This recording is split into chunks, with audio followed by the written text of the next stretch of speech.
అంతరాయతిమిరోపశాంతయే శాంతపావనమచింత్య వైభవం తం నరం వపుషి కుంజరం ముఖే మన్మహే కిమపి తుందిలం మహః.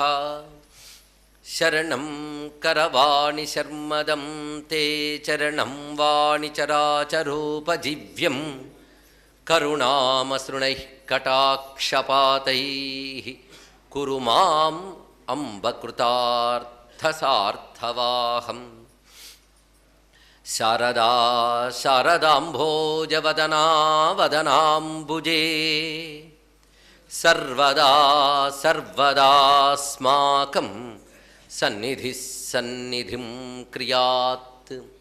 విమలపటీ కమలకుటీ పుస్తకరుద్రాక్ష శస్తహస్తపుటీ కామాక్షి పక్ష్మలాక్షి కలిత విపంచీ విభాసి వైరించి వాగర్థావివ సంపృక్తౌ వాగర్థ ప్రతిపత్తయే జగతః పితరౌ వందే పార్వతీ పరమేశ్వరౌ. గురవే సర్వలోకానాం భిషజే భవరోగిణాం నిధయే సర్వవిద్యానాం దక్షిణామూర్తయే నమః. కందళితబోధముద్రం కైవల్యానందసంవిదున్నిద్రం కలయే కంచనరుద్రం కరుణారసపూరపూరితసముద్రం. దేవరాజసేవ్యమానపావనాంఘ్రిపంకజం వ్యాళయజ్ఞసూత్రమిందుశేఖరం కృపాకరం నారదాదియోగిబృందవందితం దిగంబరం కాశికాపురాధినాథ కాలభైరవం భజే. కాశికాపురాధినాథ కాలభైరవం భజే. దేవి సురేశ్వరి భగవతి గంగే త్రిభువనతారిణి తరళతరంగే శంకరమౌళి విహారిణి విమలే మమ మతిరాస్తాం తవ పదకమలే. కుండలీకృతనాగేంద్రం ఖండేందుకృతశేఖరం పిండీకృతమహావిఘ్నం డుంఢిరాజం నమామ్యహం. విశ్వేశం మాధవం డుంఢిం దండపాణించ భైరవం వందే కాశీం గుహాం గంగాం భవానీం మణికర్ణికాం. సానందమానందవనే వసంతం ఆనందకందం హతపాపబృందం వారాణసీనాథమనాథనాథం శ్రీవిశ్వనాథం శరణం ప్రపద్యే. శ్రీవిశ్వనాథం శరణం ప్రపద్యే. శ్రీమత్పరస్మై నిజచిద్ఘనాయ గౌరీతపఃపూర్ణఫలప్రదాయ కేదారనాథాయ నమః శివాయ. నమో నమః కారణకారణాయ.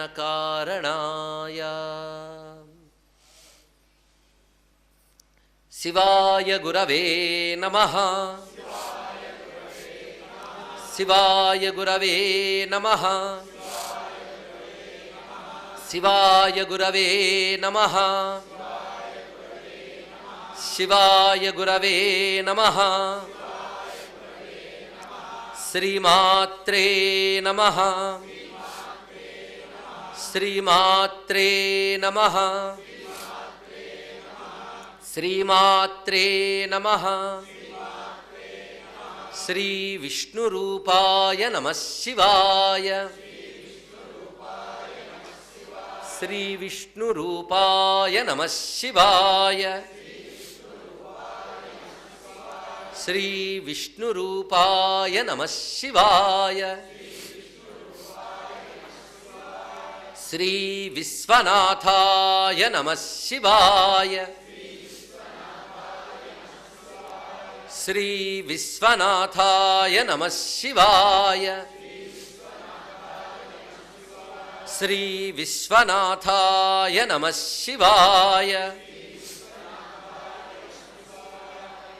కేదారనాథాయ నమః శివాయ. కేదారనాథాయ నమః శివాయ.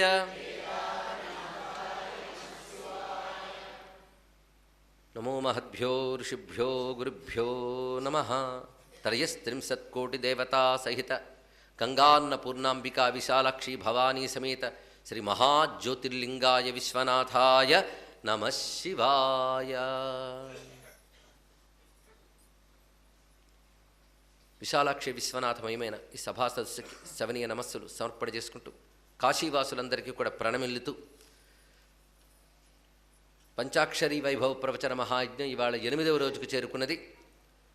అంతేకాకుండా చెప్తున్న విషయం చాలా ఉదాత్తమైనటువంటి అంశం. ఇది పంచాక్షరి పరమ మంత్రము అంటారు దీన్ని. అంటే దాన్ని మించిన మరొక మంత్రం లేదు. అంటే పరమార్థాన్ని కూడా చెప్పే మంత్రం ఇది. ఎన్ని చేసినా చివరికి పరమార్థం వస్తే కానీ మోక్షం లేదు. ఆ పరమార్థ జ్ఞానం ఇందులో ఉంది గనక ఇది మోక్షకారక మంత్రమని పరమ మంత్రమని చెప్పబడుతూ ఉంటుంది. దీనికి సిద్ధమంత్రమని కూడా పేరు. ఇది సాక్షాత్ శివస్వరూపమే, శివుని ముఖం నుంచి ఉద్భవించినటువంటిది. ఇది సమస్త విశ్వాల్లో ఉన్న శివతత్వాన్ని చెప్తున్నది, విశ్వ అతీతమైన శివతత్వాన్ని ప్రతిపాదిస్తున్నది. అటువంటి ఈ పంచాక్షరి మంత్రానికి కూడా సగుణపరమైన అర్థము నిర్గుణపరమైన అర్థము కూడా చెప్పబడుతూ ఉండడం చేత ఇది మహావాక్యజన్యమైన జ్ఞానాన్ని మనకు కలిగిస్తున్నది. ఇక్కడ జపించే వారికి తత్సిద్ధులు ఇవ్వడమే కాకుండా మహావాక్యముల వల్ల కలగవలసిన వేదాంత జ్ఞానం ఉందో దాన్ని కూడా ప్రసాదిస్తోంది కనుక అద్వైత సిద్ధులైన మహాత్ములు దీని వ్యాఖ్యానాన్ని అనుగ్రహించారు. వ్యాస భగవానుడు దీనికి అద్వైతపరమైన అర్థమే చెప్తూ నేను రచించిన సర్వశాస్త్రములకు పర్యవసానం అదే అని ప్రతిపాదన చేయడం నిన్న సూత సంహిత ఆధారంగా తెలియజేసుకున్నాం. అటువంటి దివ్యమైన విషయాన్ని దివ్యమైన చోట దివ్యమైన కాలంలో చెప్పుకోవడం మనందరి భాగ్యం. కాలం కార్తీక మాసం, చోటు అత్యంత పవిత్రమైనటువంటిది, సాక్షాత్ విశ్వనాథుని స్వరూపమైనటువంటి జ్యోతిర్లింగ క్షేత్రం. అందున ఇది పంచక్రోశాత్మకమైనటువంటి మహాక్షేత్రం. పంచాక్షరి తేజస్సే అది అని భావించవచ్చు. అటువంటి చోట చెప్పుకుంటున్నాం. విశేషించి ఈ రోజున ద్వాదశి తిథి, విష్ణు తిథి, విష్ణువుకి అత్యంత ప్రీతిపాత్రమైనటువంటి తిథి. ఈ క్షేత్రం గురించి తెలిసిన వారికి తెలుసు, తెలియని వారికి తెలుస్తుంది. తెలిసిన వారు కూడా తెలుసుకోవాల్సి ఉన్నది, ఎప్పుడు మననం చేసుకోవాల్సింది. సర్వదేవతాత్మకమైన క్షేత్రం వారణాసి. విశ్వనాథుడు సర్వదేవతాత్మకుడు, సర్వదేవతలు ఆయన స్వరూపమే. పంచాక్షరి సర్వదేవతాత్మకం. విశ్వనాథుడు ఆ విధం సర్వదేవతాత్మకుడు ఇక్కడ వెలుసెల్లుతున్నాడు. అందరూ హిందూ మతంలో వేదం చెప్పినటువంటి ప్రధాన దేవతలందరూ ఈ క్షేత్రంలో ఉన్నారు. ఉపాస్య దైవములు వేదం ప్రకారంగా 6. ఆ షణ్మత క్షేత్రం ఈ కాశీక్షేత్రం. ఇందులో విశ్వనాథుడు అనేక లింగ రూపాలతున్నాడు కనుక శివమయం తెలుస్తూనే ఉన్నది. రెండవది శక్తిమయం. అమ్మవారు మహాశక్తిపీఠముగా విశాలాక్షి శక్తిపీఠముగా ఉండడం మాత్రమే కాకుండా దశమహావిద్యలు, సప్తమాతృకలు, అదేవిధంగా వివరిస్తున్న శక్తిపీఠాల స్వరూపాలు, అన్ని దేవతలు ఇక్కడ ఉన్నారు. అమ్మవారు ఏ ఏ రూపాలతో ఉంటారో అన్ని రూపములు ఈ దివ్యక్షేత్రంలో ఉన్నాయి కనుక ఇది శక్తి క్షేత్రం కూడా. అందుకే దేవీ భాగవతం శక్తిపీఠాలన్నింటిలోని ఉత్కృష్ట పీఠంగాను, శక్తి అనుష్ఠాన పరులు ఆశ్రయించి ఫలం పొందవలసిన గొప్ప క్షేత్రంగాను పేర్కొన్నది కాశీక్షేత్రాన్ని. అందుకే శక్తిపీఠాలను దర్శించలేని వారు కాశీక్షేత్రంలో కానీ అనుష్ఠానం చేసుకుంటే సమస్త శక్తిపీఠాలు అనుష్ఠించిన ఫలం లభిస్తుంది కనుక ఇది శాక్తక్షేత్రం. అదేవిధంగా నారాయణుని అన్ని రకాల స్వరూపాలు ఈ క్షేత్రంలో ఉన్నాయి. మాధవుడు ఇక్కడ అనేక రూపాలతున్నాడు. అగ్నిబిందు అనే మహర్షి యొక్క తపస్సుకు సంతోషించి పంచగంగా ఘట్టం వద్ద సాక్షాత్కరించిన నారాయణుడు భక్తుడి పేరుతో ఇక్కడ వెలసి ఉన్నాడు. అందుకే బిందు మాధవ అంటూ అగ్నిబిందు అనేటువంటి భక్తుడి పేరులోని బిందు శబ్దంతో మాధవుడు ఇక్కడ వెలసి ఉన్నాడు. అది భక్తవత్సల తత్వాన్ని చెప్తున్నది. నారాయణుడు ఇక్కడ కేశవాది 24 రూపాలతున్నాడు. ఆ 24 రూపాలలో శంఖచక్ర గదా పద్మములు మారుతూ ఉంటాయి ఒక్కొక్క రూపంలో. ఆ 24 రూపాలు కాశీలో ఉన్నాయి. ఇది కాకుండా నరసింహ రూపాలు అనేకం కాశీలు ఉన్నాయి. ఇది నరసింహక్షేత్రం కూడా. ఇక రామమూర్తి అనేక స్వరూపాలతో ఇక్కడ ఉన్నాడు. కృష్ణుడు వేల సంఖ్యలో ఉన్నాడు అంటూ మనకు కాశీఖండం చెప్తున్నది. అంటే గోపాలకృష్ణుడు సంహితా గ్రంథాల్లో ఏ ఏ ఉపాస్య మంత్రములు ఉన్నాయో ఉపాస్య మంత్రమూర్తులన్నీ కాశీలో ఉన్నాయి. అందుకే ఇది ప్రధానంగా విష్ణు క్షేత్రం కూడా. ఎంత శివమయమో అంత విష్ణుమయం, అంత శక్తిమయం. అంతేకాదు 4వ మతమైనటువంటి సౌరమతం ఈ క్షేత్రంలో విలసిల్లుతున్నది. ప్రధానంగా ద్వాదశాదిత్యులు ఇక్కడ స్వయంగా కొలువు తీరు ఉండడం మాత్రమే కాకుండా ఆదిత్య ఉపాసకులకి ఇది అత్యంత ఉత్కృష్టమైనది. కనుక ఉపాసన ఏ దేవతకు సంబంధించి చేసుకోవాలన్నా ఈ భూమి యందు కాశీకి మించిన క్షేత్రం దొరకదు. ఇది గుర్తుపెట్టుకోండి, ఏ దేవత ఉపాసనకైనా. అందుకే ఇది ఆదిత్య క్షేత్రం. ఆదిత్యుడు 12 స్వరూపాలతో ఉండడమే కాకుండా గభస్తీశ్వర, లోలార్కేశ్వర ఇత్యాది పేర్లతో ఆదిత్యుడు ప్రతిష్ఠ చేసిన శివలింగాలు ఉన్నాయి. అదొక విశేషమైన అంశం. ఇక గణపతులకి ఈ క్షేత్రం పెట్టింది పేరు. గణపతి పరబ్రహ్మ స్వరూపంగా ఉపాసింపబడే గాణపత్యం ఈ క్షేత్రంలో పరిపూర్ణంగా విలసిల్లింది. మొత్తం 7 ఆవరణల మహాచక్రంలా ఉన్న కాశీక్షేత్రంలో ఒక్కొక్క ఆవరణకి 8 మంది చొప్పున, అంటే ఒక్కొక్క ఆవరణలో అష్టదిక్కుల యందు 8 మంది చొప్పున 56 గణపతులు విభిన్నమైన మూర్తులతో విభిన్నమైన నామాలతో ఉన్న అద్వితీయ క్షేత్రం కాశీక్షేత్రం. అందుకు గణపతి ఆరాధనకు అత్యంత పాత్రమైనటువంటి చోటు ఇది. అంతేకాకుండా సుబ్రహ్మణ్యుడు దక్షిణాపథాన్ని తరింపజేయడానికి ఉత్తరాపథం నుంచి వెళ్ళినందుకు ఆయన బహుమూర్తులతో ఉండలేకపోవచ్చు, కానీ ఆయన కూడా కాశీని వదిలిపెట్టలేక మణికర్ణికా తీర్థంలో స్కంద తీర్థం అనే చోట స్వామి వెలసి ఉన్నాడు. ఇది ఒక విశేషాంశం. అంతేకాకుండా ఇంకెక్కడున్నాడయ్యో సుబ్రహ్మణ్య స్వామి అంటే కేదార్ ఘట్టంలో ఉన్నాడు. కుమార గురుపర అనేటువంటి ఒక మహానుభావునికి ఆయన సాక్షాత్కరించి సిద్ధుణ్ణి చేసి ఇక్కడికి పంపించాడు. ఆయన చేతిలోకే కేదార జ్యోతిర్లింగం వెళ్ళింది. ఆయన అభివృద్ధి చేసినటువంటిదే కేదారేశ్వర మందిరం, మనం కూర్చున్న కుమారస్వామి మఠం కూడా. అందులో సుబ్రహ్మణ్య స్వామి తత్వానికి కూడా ఇది విశేషం. పైగా సుబ్రహ్మణ్య అనుగ్రహం లేనిది కాశీ లభించదు మనకు. ఎందుకంటే అగస్త్యుల వారికి కూడా కాశీ యొక్క ప్రతి అణువు గొప్పతనాన్ని కళ్ళకు కట్టినట్లు వర్ణించినది సుబ్రహ్మణ్యుడే దక్షిణాపథంలో స్వామిమల వద్ద. అందుకే కాశీక్షేత్ర విజ్ఞానానికి ఆచార్య స్వరూపుడు సుబ్రహ్మణ్యుడు. ఈ 6 మతాల హిందూ ధర్మానికి ఆలవాలం కాశీక్షేత్రం. అందుకే పవిత్రమైన ఈ ద్వాదశి నాడు నారాయణ్ణి స్మరణ మనం చేసుకుంటూ ఆ బిందుమాధవ స్మరణ చేసుకున్నట్టుగా ఈ ప్రస్తావన చేస్తూ కాశీ వైభవాన్ని కూడా ఒక్కసారి భావన చేసుకున్నాం. అందుకే కాశీకి రావాలని కానీ ఉండాలని కానీ తిరగాలని బుద్ధి పుట్టింది అంటే స్వామి కృప మనకి లభించిందని దాని యొక్క భావం. అలాంటి కాశీక్షేత్రంలో కూర్చొని సాక్షాత్ శివుని యొక్క శబ్దరూపమైనటువంటి పంచాక్షరి గురించి చెప్పుకుంటున్నాం అంటే ఈ 9 రోజులు ఎంత ధన్యులం అనేది స్వామి అవ్యాజ కృప అని చెప్పాలి తప్ప మన పుణ్యాలైన అహంకారం కూడా మనకు కూడదు. స్వామి అవ్యాజ కారుణ్యం వల్లనే ఈ పంచాక్షరి చెప్పగలుగుతున్నాం. పంచాక్షరి వారి వారి స్థాయిలను అనుసరించి విభిన్నమైన అర్థాలు ఇస్తూ ఉంటుంది. వారి వారి స్థాయిని బట్టి ఉంటాయండి ఏవైనా కూడా. గ్రహించగలిగే వాళ్ళు గ్రహిస్తారు. ఒకరు తోటకు వెళ్తారు, చక్కగా అందులో గాలి బాగుంది, పువ్వులు బాగున్నాయని కాసేపు కూర్చుని వస్తారు, అది వారికి సరిపోతుంది. ఒక తుమ్మిద వెళుతుంది, ఆ పువ్వులో ఉన్న మకరందాన్ని ఆస్వాదిస్తుంది. అక్కడ తిరిగేవాడు గాలి మాత్రమే పీల్చుకొస్తాడు, వాడు మకరందం ఉందని తెలియదు, ఎలా ఆస్వాదించాలో తెలియదు, కానీ వాడికి కావాల్సిన ప్రయోజనం వాడికి వచ్చింది. కానీ మామూలు వాడికి కనబడినది తాను మాత్రమే తెలుసుకోగలిగేది అయిన మకరందం తుమ్మిద మాత్రమే గ్రహించగలదు. అలాగే పంచాక్షరి కూడా ఆ తోట వలనే కాస్త జపం చేసేవాళ్ళు, కాస్త ఆలోచించే వాళ్ళకి గాలిలాగా ప్రశాంతతనిస్తుంది.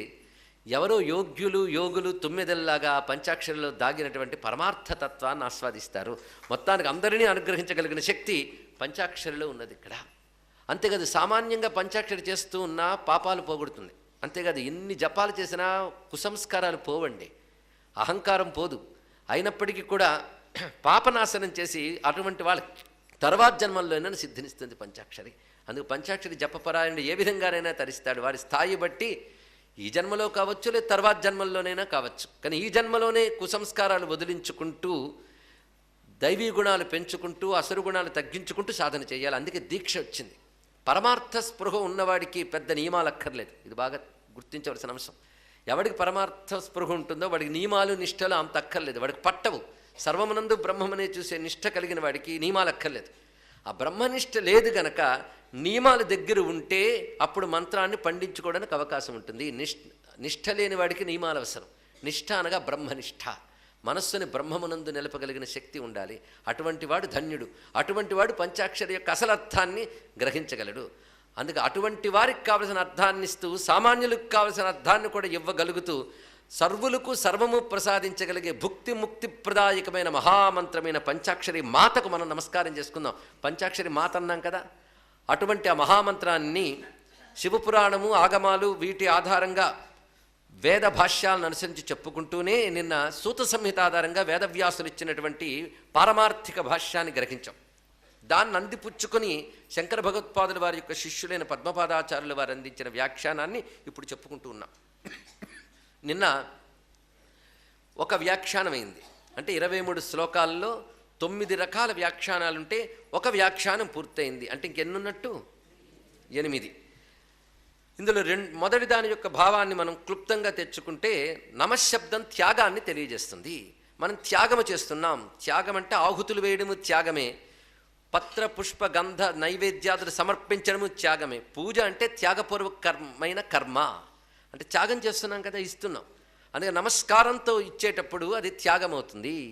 అందుకే మనం నామాలు చేసినా ఏం చేసినా నమః అని కలుపుతాం. నమః చెప్పగానే ఆ నామవాచ్యమైనటువంటి దేవతకి ఇది మనం త్యాగము చేస్తున్నాం, అంటే సమర్పణ చేస్తున్నాం, వారికై విడిచిపెడుతున్నాం అని అర్థం. కానీ ఆనందస్వరూపుడైన శివునికై మనము పత్రఫలాధికములు త్యాగం చేస్తున్నామనేది నమశివాయలో ఒక అర్థం.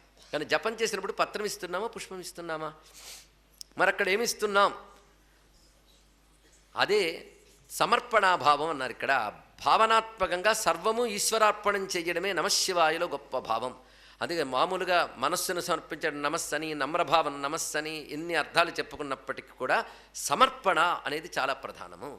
ఆ సమర్పణ అనేది చిన్న విషయం కాదు. ఈశ్వరార్పణం అని ఒక మాట ఉన్నది.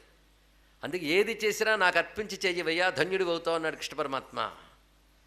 యజ్జుహోషి యద్దదాసి, ఏది చేసినా తత్కురుష్వ మదర్పణం అన్నాడు ఇక్కడ. ఆ అర్పణ బుద్ధితో ఏది చేసినా అది యోగము, అది యాగము, అదే సంపూర్ణమైనటువంటి త్యాగము, అది ముక్తి హేతువు. కనుక సమర్పణ బుద్ధి, ఆ సమర్పణ బుద్ధి అలవాటు చేసుకోవాలి. ఈశ్వరార్పణ బుద్ధి అంటే అంత గొప్పదండి ఇక్కడ. అటువంటి అర్పణ బుద్ధియే నమః శబ్దంలో ఉన్నది. కనుక నమశివాయ అనగానే ఆ శివార్పణ బుద్ధి కలగాలి.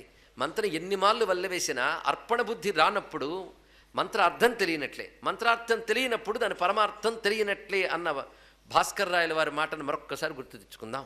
అందుకే అర్థమునందు అనాదర భావం లేకుండా అర్థం తెలుసుకోవాలంటే నమశబ్దానికి ఇవాళ మనం గట్టిగా చెప్పుకుంటున్న భావం సమర్పణం.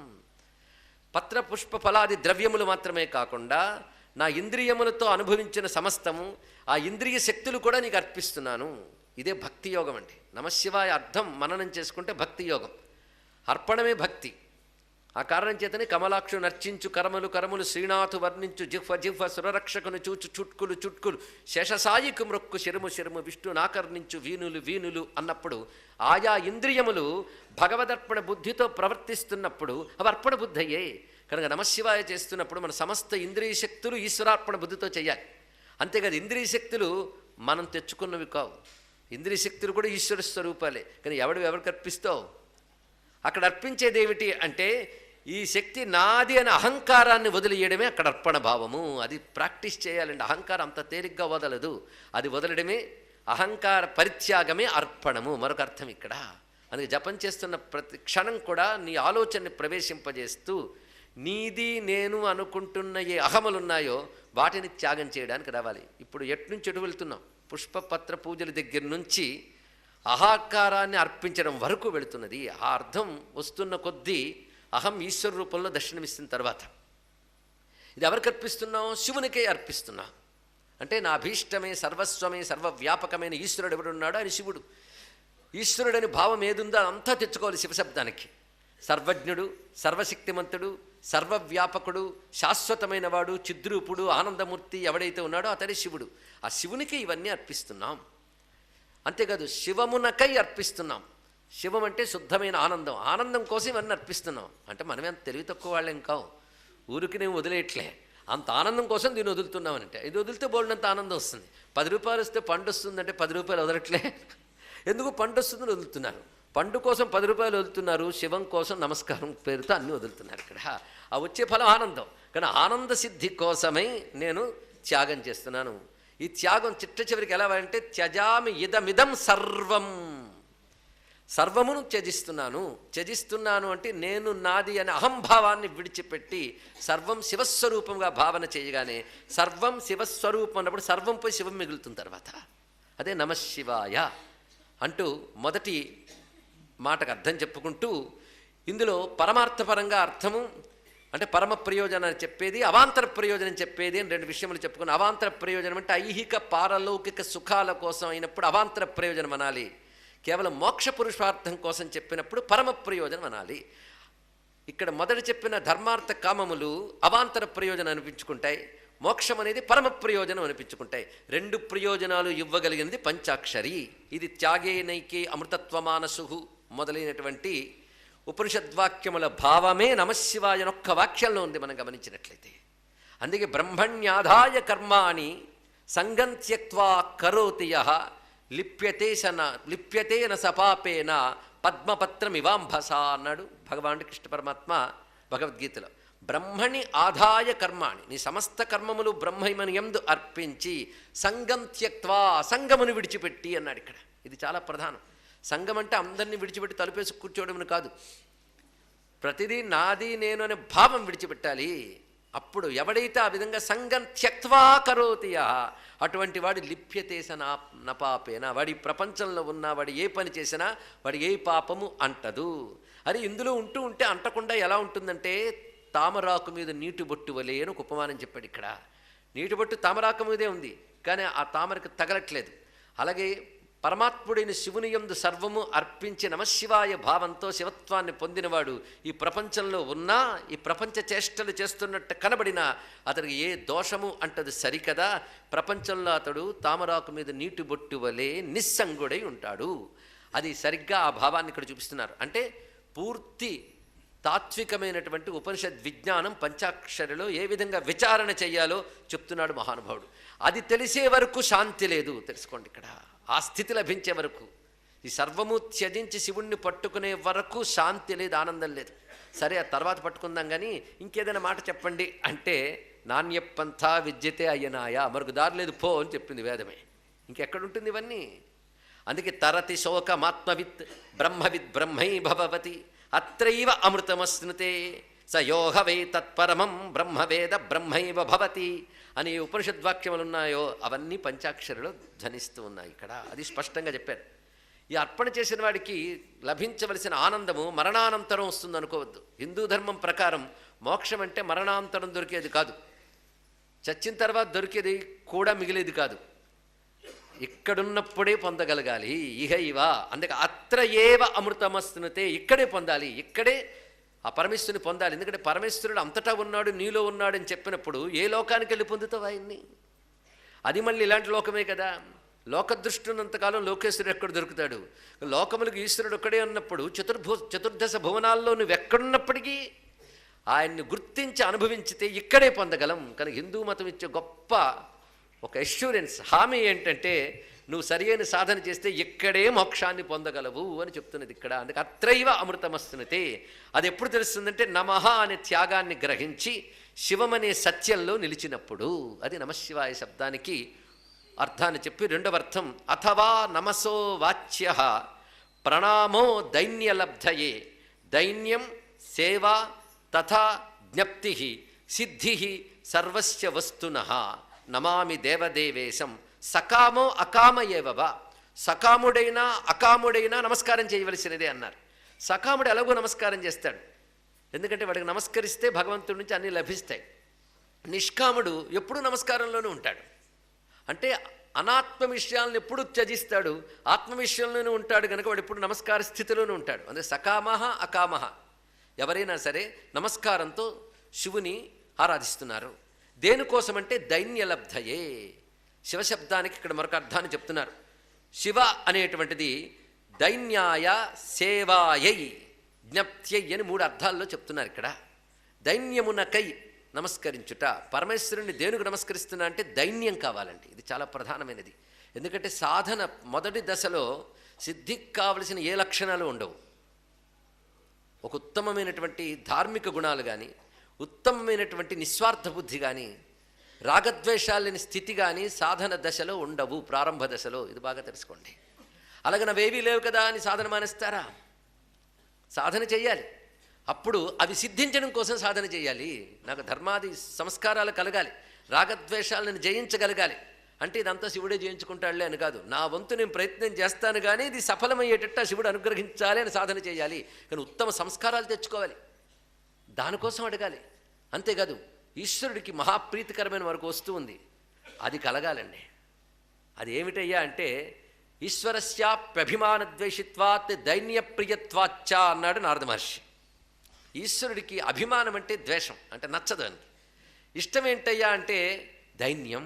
కానీ ఈశ్వరుడికి దైన్యం అంటే ప్రీతి.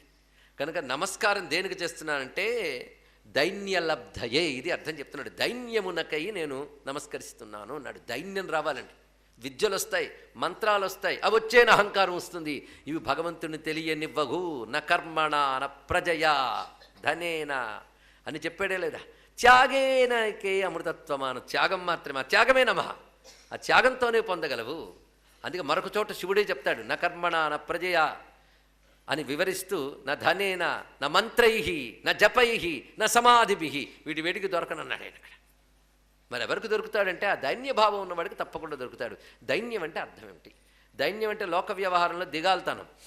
కానీ దైన్యం అంటే భగవంతుడు ముందు వాడు వినమ్రుడై తన అల్పత్వాన్ని అంగీకరిస్తూ భగవాన్ ముందు అహంకారరాహిత్యం, ఆ పొగరుమొత్తనం ముందు బాగా వదులుకోవాలండి.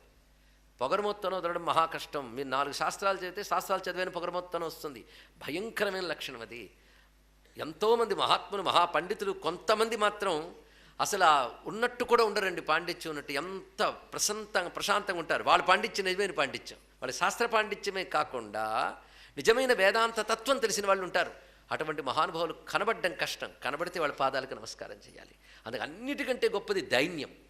అందుకు అన్నమాచార్య ఒక మాట అంటాడు, దీనుడను నేను దేవుడవు నీవు. ఒకటే మాట ఇక్కడ. భగవంతుడు దేవుడు, మనం దీనులు. దీనత్వం అనే మాటకి ప్రధానంగా అహంకార రాహిత్యం అర్థం చేసుకుంటూ మన అల్పత్వాన్ని ముందు భగవాన్ ముందు అంగీకరించాలి. దీనికి భక్తి భాషలో నైత్యానుసంధానం అంటారు. ఇక్కడ మన అల్పత్వాన్ని ముందు అంగీకరిస్తే అహంకారం సగం తగ్గుతుంది. వేదాంత దృష్టిలో అల్పత్వము పూర్ణత్వము రెండులో ఉన్నదంతా ఒకటే. కానీ సాధన దశలో నేను ఈ దేహాన్ని అహంకారం కలిగిన వాడు మాత్రము దైన్యభావం తెచ్చుకోకపోతే పూర్ణభావంలోకి వెళ్ళలేడు. కనుక దైన్యం చాలా ప్రధానము. ఆ దైన్యభావంలోని పురుషోత్తముడవీవు పురుషాధముడ నేను ధర నాయందు మంచితనమేది అన్నాడు. ఇక్కడ నువ్వు పురుషోత్తముడు, నేను పురుషాధముడిని. పైగా నేరుపంతయు నీది, నేరమంతయు నాది అన్నాడు. ఎంత గొప్పగా చెప్పాడు. నేర్పరితనం నీది, నేరాలన్నీ నావి. ఇవి తలంచుకుంటే అదే పాపోహం పాపకర్మాహం పాపాత్మ పాప సంభవ. ఇది అంగీకరించవలసిందేనండి. నేను కూడా బ్రహ్మమునే, నేను పూర్ణమునే అనే మాట ఎప్పుడు అనాలి? దేహగత ఇంద్రియగత బుద్ధిగత ప్రాణగత అహంకారాలన్నీ తీసేసి వాటి నుండి వేరుగా నన్ను నేను ఆత్మతత్వంగా గ్రహించగలిగినప్పుడు మాత్రమే బ్రహ్మముతో సమానమవుతాం. అందుకని ఈ దేహంతో ఈ బుద్ధితో ఈ ప్రాణంతో కలిసిన నేను బ్రహ్మముతో సమానం కాదు. ఇది గ్రహించవలసిన అంశం అండి. అందుకే అహం బ్రహ్మాస్మి అనే శంకర భగవత్పాలు మాటను చక్కగా అర్థం చేసుకోలేక అల్పజ్ఞుడు, కించిజ్ఞుడు, అల్పశక్తిమంతుడు, పరిమితి గలవాడిన జీవుడు సర్వజ్ఞుడు, సర్వశక్తిమంతుడు, శాశ్వతుడైన ఈశ్వరునితో ఎలా సమానమవుతాడు? కనుక జీవేశ్వరుడు సమానం కాదు అనేటువంటి ద్వైతం సత్యం కాదు, సత్యమే. ఎలాగూ అంటే ఎంతవరకు ఈ దేహం నేను అనే భావం నీకుంటుందో అంతవరకు ఇది సత్యమే. అంతేగాని దేహం నేననే భావం పెట్టుకుని అద్వైత సిద్ధాంత కబుర్లు చెప్తే అది రాద్ధాంతానికి పనికొస్తుంది, కానీ సత్యానికి పనికిరాదు. ఇది గ్రహించవలసింది. కనుక మనం ఎవరో ముందు చెప్పుకోవాల్సింది. ఎంత వేదాంతం విన్నా వేదాంతం చెప్తే నిద్రపోయే స్థితిలోనే ఉన్నాం, కానీ దాటే స్థితి లేదు. కనుక మనకి ఇంకా అల్పత్వమే. ఆ శివుడి దయ వల్ల మా మనవరాలకు పెళ్ళి అయిపోతే ఇంకా కాశీయేనండి అంటుంది. వీళ్ళందరూ మొట్టమొదట ఇటువంటి వాడిని మందాధికారులు అంటారు. వీళ్ళు దైన్యభావాన్ని ముందు తెచ్చుకోవాలి. ఆ స్థితి నుంచి దైన్యభావం తెచ్చుకోవాలి. కానీ పరమేశ్వరుడి ముందు వినమ్రులమై దైన్యం ఉండాలన్నా అస్తిత్వం మీద ప్రగాఢ విశ్వాసం ఉండాలి. అంటే భగవంతుడు ఉన్నాడు, శివుడు ఉన్నాడు. అందుకని తీరుకొచ్చి దొరికింది కనుక కాశీ ఉంది, విశ్వనాథుడు ఉన్నాడని కాదు. విశ్వనాథుడు ఉన్నాడు, శివుడు ఉన్నాడు. కనుక ఆయన ముందు నేను దైన్యంతో ఉండాలి. ఆ దైన్యం లేకపోతే నమః నమః అనడం వల్ల అది వస్తుందట. అదే నమస్కారం దేనికి పెడుతున్నావా అంటే ప్రణామో దైన్యలబ్ధయే అన్నాడు. ఇక్కడ ఈ మాట గురించి, దైన్యం గురించి భక్తి ఆచార్యులు ఎంతోమంది అద్భుతంగా చెప్తున్నారు. ముఖ్యంగా నింబార్కాచార్యులు వారు, అంటే అద్వైత భాష్యకారులు కూడా నింబార్కాచార్యుల్ని ఉదహరిస్తున్నారు. అంటే అద్వైతానికి భక్తి విరుద్ధం కాదు, అది తెలుసుకోండి. ఇక్కడ అద్వైతం పూర్ణ సిద్ధాంతం కనుక అన్నిటినీ ఆలింగనం చేసుకుంటుంది. అందుకే స్పష్టంగా ఆయన చెప్తున్నాడు, కృపాస్య దైన్యాది యుజి ప్రజాయతే యయా భవేత్ ప్రేమ విశేష లక్షణ. నిజంగా భక్తి మనకి కావాలి, జ్ఞానం కాదని కబుర్లాడేవారు భక్తిని కూడా సరిగ్గా అర్థం చేసుకుంటున్నారా అనిపిస్తుందండి ఇక్కడ.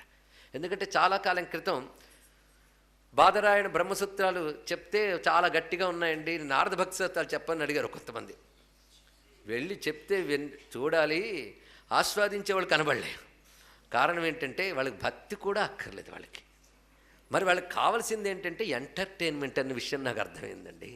ఎంటర్టైన్మెంట్ అన్నప్పుడు ఎన్లైటైన్మెంట్ ఎప్పుడు వస్తుంది ఇక్కడ, వాడు ఎప్పుడు ధరిస్తాడు ఇక్కడ. కానీ భక్తి it is not an entertainment. ఆ సర్వసమర్పణాత్మకమైన ప్రేమ భావం మామూలు వాళ్ళకి అర్థం కాదు. అందుకే ఆ శుద్ధ ప్రేమ గురించి మీకేమర్థం అవుతుందయ్యా అని వివేకానంద చీవాట్లు పెట్టాడు పాశ్చాత్యం. మనకు కూడా పెట్టాల్సిందే అది. అందుకే శుద్ధమైన ప్రేమ భక్తి ఎవరికి లభిస్తుందయ్యా అంటే కృపాస్య దైన్యాది యుజి ప్రజాయతే యయా భవేత్ ప్రేమ విశేష లక్షణ. దైన్యాది సుగుణములు ఎవడి యందు కనబడతాయో వాడికి లభించేదేమిటి అంటే విశేష లక్షణమైన ప్రేమ లభిస్తుంది అన్నాడు. అంటే ఎవడికి ముందు దైన్యభావం ఉంటుందో భగవంతుని పట్ల, స్వామి నువ్వెక్కడ నేనెక్కడ, అదే ముందు మన నమశ్శబ్దానికి ప్రహ్వతాభావం అన్నాం. ప్రహ్వతాభావం అంటే వినమ్రలయ్యం. ఎందుకు వినమ్రలయ్యం?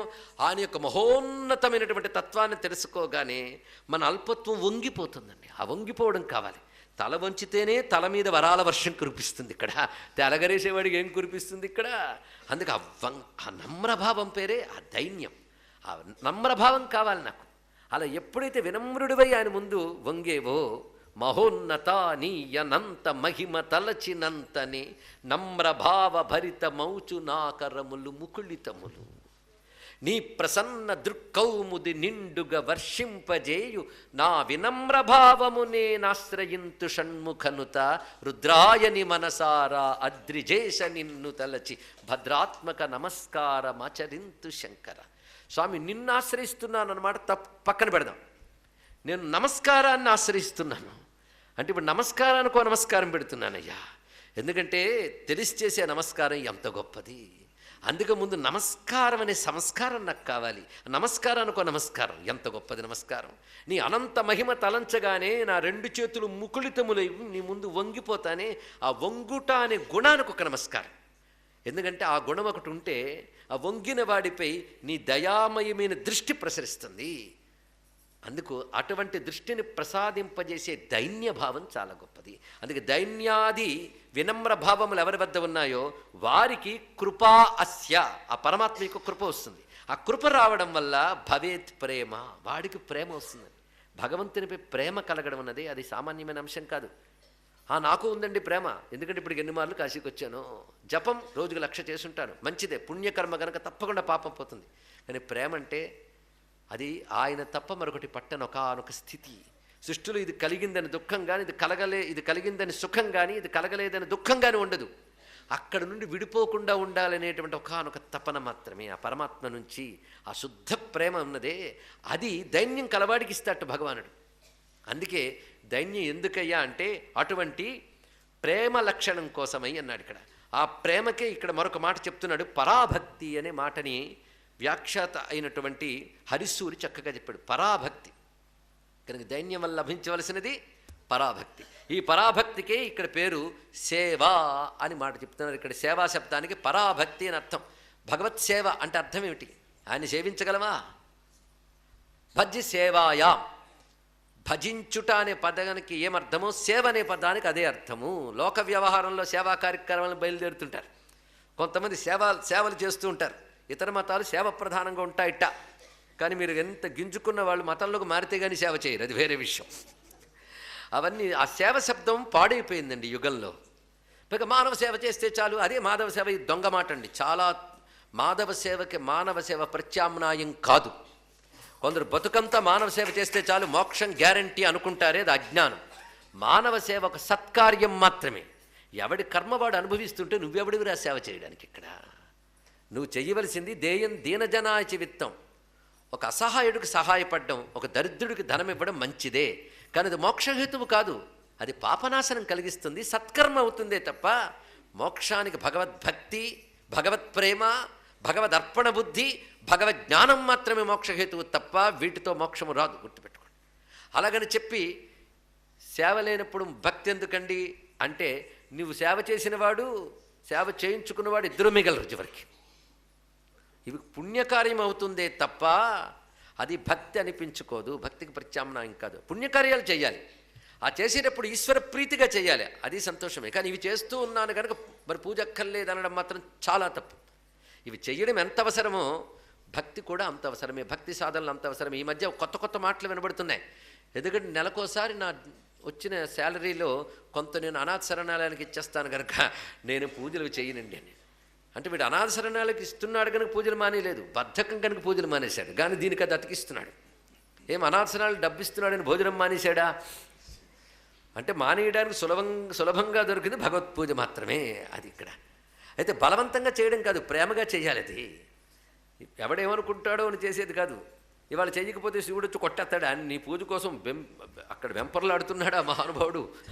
ఆయనకి ఎవడు పూజ కావాలి? నువ్వు తరించడం కోసమే. మనం స్నానం చేయడం వల్ల గంగకి ఏం ప్రయోజనం లేదు, మన కోసమే, మన కోసం. అందుకే ఎప్పుడైనా భగవంతుడితో మనస్సు అనుసంధానం జరగనంత వరకు ముక్తి లేదు, ఇది గుర్తుపెట్టుకోండి. కానీ ఇక్కడ సేవా శబ్దము పరాభక్తిని చెప్తుంది తప్ప మనం చెప్పినటువంటి ఈ మానవ సేవ మాధవ సేవ అనే పిచ్చి మాట గురించి చెప్పద్దు, తెలుసుకోండి ఇక్కడ. అలాగని మానవ సేవ మాధవ సేవ అనేది తప్పు మాట అని అనట్లేదు, మళ్ళీ దుష్ప్రచారం చేయకండి దయచేసి.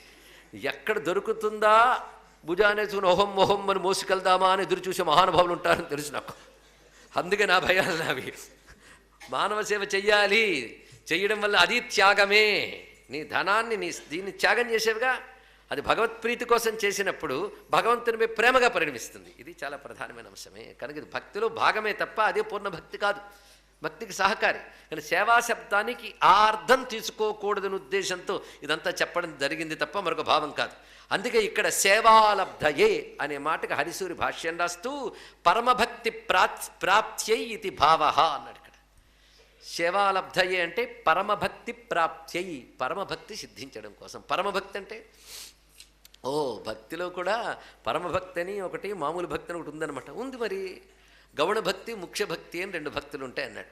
గౌణభక్తి అనగానే ఏదో భగవంతుడిని ఆశ్రయించడం, పూజలు చేసుకోవడం, స్తోత్రపారాయణ చేసుకోవడం, జపాలు చేసుకోవడం, ఇవన్నీ గౌణభక్తి.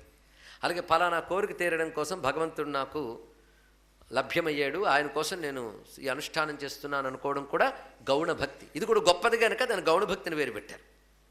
అది క్రమక్రమంగా పరమభక్తిగా మారాలి. ప్రారంభం గౌణభక్తి అయినా ఎప్పటికైనా పరమభక్తిగా మారాలండి. పరమభక్తి వచ్చేటప్పటికల్లా నాకు భగవంతుడి దయ కోసం అనే మాట ఉండదు.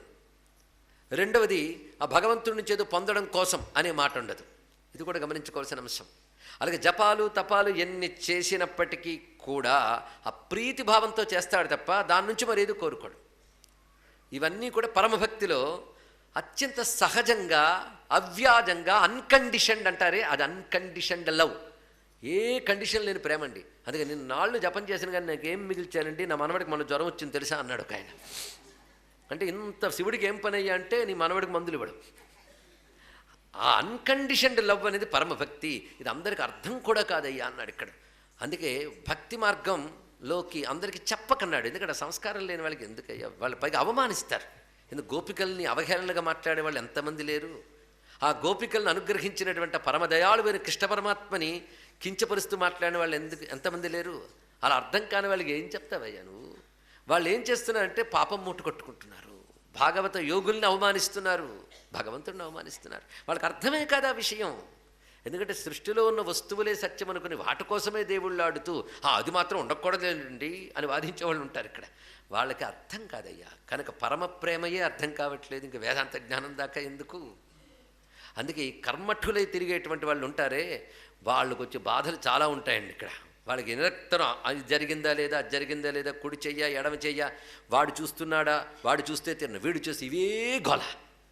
భక్తి అనేది మాత్రం కనబడుతుంది ఇక్కడ. అటువంటి వాళ్ళు ఎప్పటికీ తెరిస్తారా? ప్రీతి అనేది కావాలి. కేవలం కర్మలంపటమైనటువంటి వాటి కంటే ఈ భక్తి చాలా గొప్పది. అది లభింపజేయాలి. అది ఎప్పుడు వస్తుంది? దైన్యం తర్వాత సేవ అన్నాడు. దైన్యభావం ఉంటే కానీ సేవాభావం రాలేదు. అంటే వినమ్రభావుడివై నీ అల్పత్వాన్ని ఈశ్వరుడి ముందు అంగీకరిస్తూ సపాటును ఆయన పాదాలపై పడితే, ఆయన కృప నీపై ప్రసరిస్తే అప్పుడు నీకు ఆయనపై ప్రేమ ఉంటుంది. అంటే భగవంతుడి ప్రేమ మనకు దొరికితే కానీ ఆయనపై మనకు ప్రేమ పెరుగుతుంది. అంటే భగవంతుడి ప్రేమ దయ, మన ప్రేమ భక్తి కదా.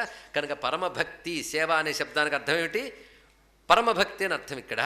ఆ తర్వాత తథాజ్ఞప్తి, పదాలు ఎంత చక్కగా చెప్పాడు చూడండి. దైన్యం, సేవ, తథా జ్ఞప్తి అన్నాడు. ఇప్పుడు జ్ఞప్తి శబ్దం ఇచ్చాడు. జ్ఞప్తి అంటే జ్ఞాపకం అంటే మెమొరీ పవర్ పెరుగుతుందయ్యా అన్నాడు ఒకడు. మెమొరీ అంటే ఏమిటి? అది కూడా జ్ఞప్తి అంటే అర్థం ఏంటంటే ఏది అసలుందో దానిని తెలుసుకొనుట, అది జ్ఞప్తి. మనం మామూలుగా వ్యవహారంలో మాట్లాడుకుంటే నా పేరు సుబ్బారావు శ్రీనివాసో అనుకుందాం. సుబ్బారావు అని పేరు మర్చిపోయాను అనుకోండి, ఏమవుతుంది? అదొక బాధ, మెమొరీ లాస్ అంటారు. ఇక్కడ పేరు మర్చిపోతే ఆవిడ గుర్తుచేయను, మీ పేరు సుబ్బారావు అండి, నీ పేరు సుబ్బారావు అండి అంటే అవునా బాగా అప్పుడు ఏదో మెమొరీ సెల్ పనిచేసి అవునండి నా పేరు సుబ్బారావు. ఇప్పుడు కొత్తగా సుబ్బారావు అయ్యావా? మర్చిపోయావు, నీ పేరు సుబ్బారావు అని మర్చిపోయావు. అది ఎవడో తల మీద ఒకడు కొట్టాడో లేకపోతే షుగర్ డౌన్ అవ్వడమో ఏదైనా జరిగితే మెమొరీ లాస్ అయ్యింది. అప్పుడు ఆ తర్వాత ఎవడో ఒకడు వెంటనే ఏదో మందో ఏదో ఇచ్చి నీ పేరు సుబ్బారావు అంటే అవును గుర్తుకొచ్చింది అన్నాడు. అయితే వీడు సుబ్బారావు అన్నాక వీడు సుబ్బారావు అయ్యాడా? అంతకు ముందే ఉన్నాడా? ముందే సుబ్బారావు అయ్యాడు. గుర్తు చేస్తే గుర్తుకొచ్చింది, గుర్తొచ్చాక అమ్మాయి నేను సుబ్బారావు, ఇంకెవడు సుబ్బారావు అని పిలిచాను తానే పలుకుతున్నాడు. ఇక్కడ ఒక హాయి వచ్చింది కదా, కనుక గుర్తు చేసిన వాడికి అంత దండం పెట్టాలి. వాడు గుర్తు చేశాడు కానీ నేను సుబ్బారావుని చేయలే, నువ్వు సుబ్బారావే. అది జ్ఞప్తి అంటే. జ్ఞప్తి అంటే అది అయ్యున్నది నువ్వు మర్చిపోయావు, దాన్ని గుర్తు చేయాలి, అది జ్ఞప్తి అంటే. కనుక నీ అసలు స్వరూపము ఏమిటి? ఏంటంటే చావవు, ఎప్పుడూ ఉంటావు.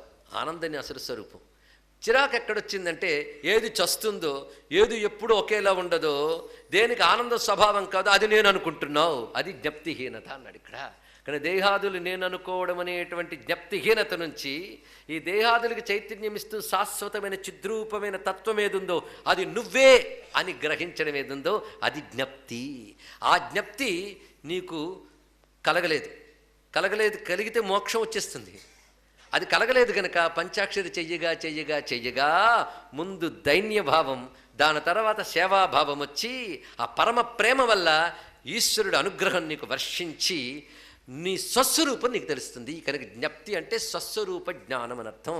నేనవన్నీ అంటే చిదానంద రూప శివోహం, శివోహం బాగా వచ్చు కదా. ఎందుకంటే అలా ఆయన కళ్యాణ రాగంలో పాడాడు, ఇల్లు ఈయన మోహన్ రాగంలో పాడాడు. నాకు మోహన్ రాగం నచ్చదండి, కళ్యాణ రాగం నచ్చుతుంది. నీ రోగం, భావానికి రాగం ఏంటండి బాబు అక్కడ? అసలు ఏమర్థమైంది? నిర్వాణ షట్కం నోటుకొచ్చండి, నిర్వాణ దశకం అది కూడా వచ్చండి, ఏం లాభం? అక్కడ ముందు చిదానంద రూప శివోహం, శివోహం నీ అసలు స్వరూపం ఏంటి? శివోహం, శివం నువ్వే. శివుడంటే ఏమిటి? చిత్ ఆనంద రూప. చిత్ ఆనందము ఎవడి యొక్క స్వరూపమో అంటే ఎవడి యొక్క స్వాభావికమైన తత్వమో ఆ శివుణ్ణి నేను అంటే నేనెవడిని ఇది అనేది 4వ పాదం. మిగిలిన 3 పాదాలతో ముందున్నాయి, అది వదిలేసి ఏకంగా చిదానంద రూప శివోహం శివోహం అని నేను శివుణ్ణి అని అంటున్నావు. పాట విన్నావు గనక. కానీ నువ్వేదో అనుకుంటున్నావు, రెండొకటి ఉంది కదా. శివుణ్ణి నేను అనడం వేరు, నేను ఎవరిని అనుకుంటున్నావో ముందు చూడు, తర్వాత శివుడి గురించి. నేనండి ఈ 6 అడుగులు 5 అడుగుల శరీరం, తెల్లవాడిని నల్లవాడిని, లేదా తెల్లదాన్ని నల్లదాన్ని, అంతే కదా. అలాగే ఈ ఆలోచనలు నావి, ముందు ఏవి నావనుకుంటున్నవన్నీ తీసి, ఏవి నేను అనుకుంటున్నవన్నీ తీసి, అప్పుడు ఏది మిగిలి ఉంటుందో అది శివం, అది నువ్వు అని చెప్పాడు ఇక్కడ. ఆ చెప్తున్న విధానం చూడండి. మనోబుద్ధ్యహంకార చిత్తాని నాహం. అహం మనోబుద్ధ్యహంకార చిత్తాని నా. నేను మనస్సు కానీ బుద్ధి కానీ చిత్తం కానీ అహంకారం కానీ కాను. ఇది పాడడానికి కాదు, కాసేపైనా మౌనంగా కూర్చొని కాసేపైనా అనేక జపాలు పూజలు చేసిన మహాత్ములకు కూడా పాద నమస్కారం చేసి అడిగే మాట, ఒక్క 2 నిమిషాలు మౌనంగా కూర్చొని ఆలోచిస్తున్నారా?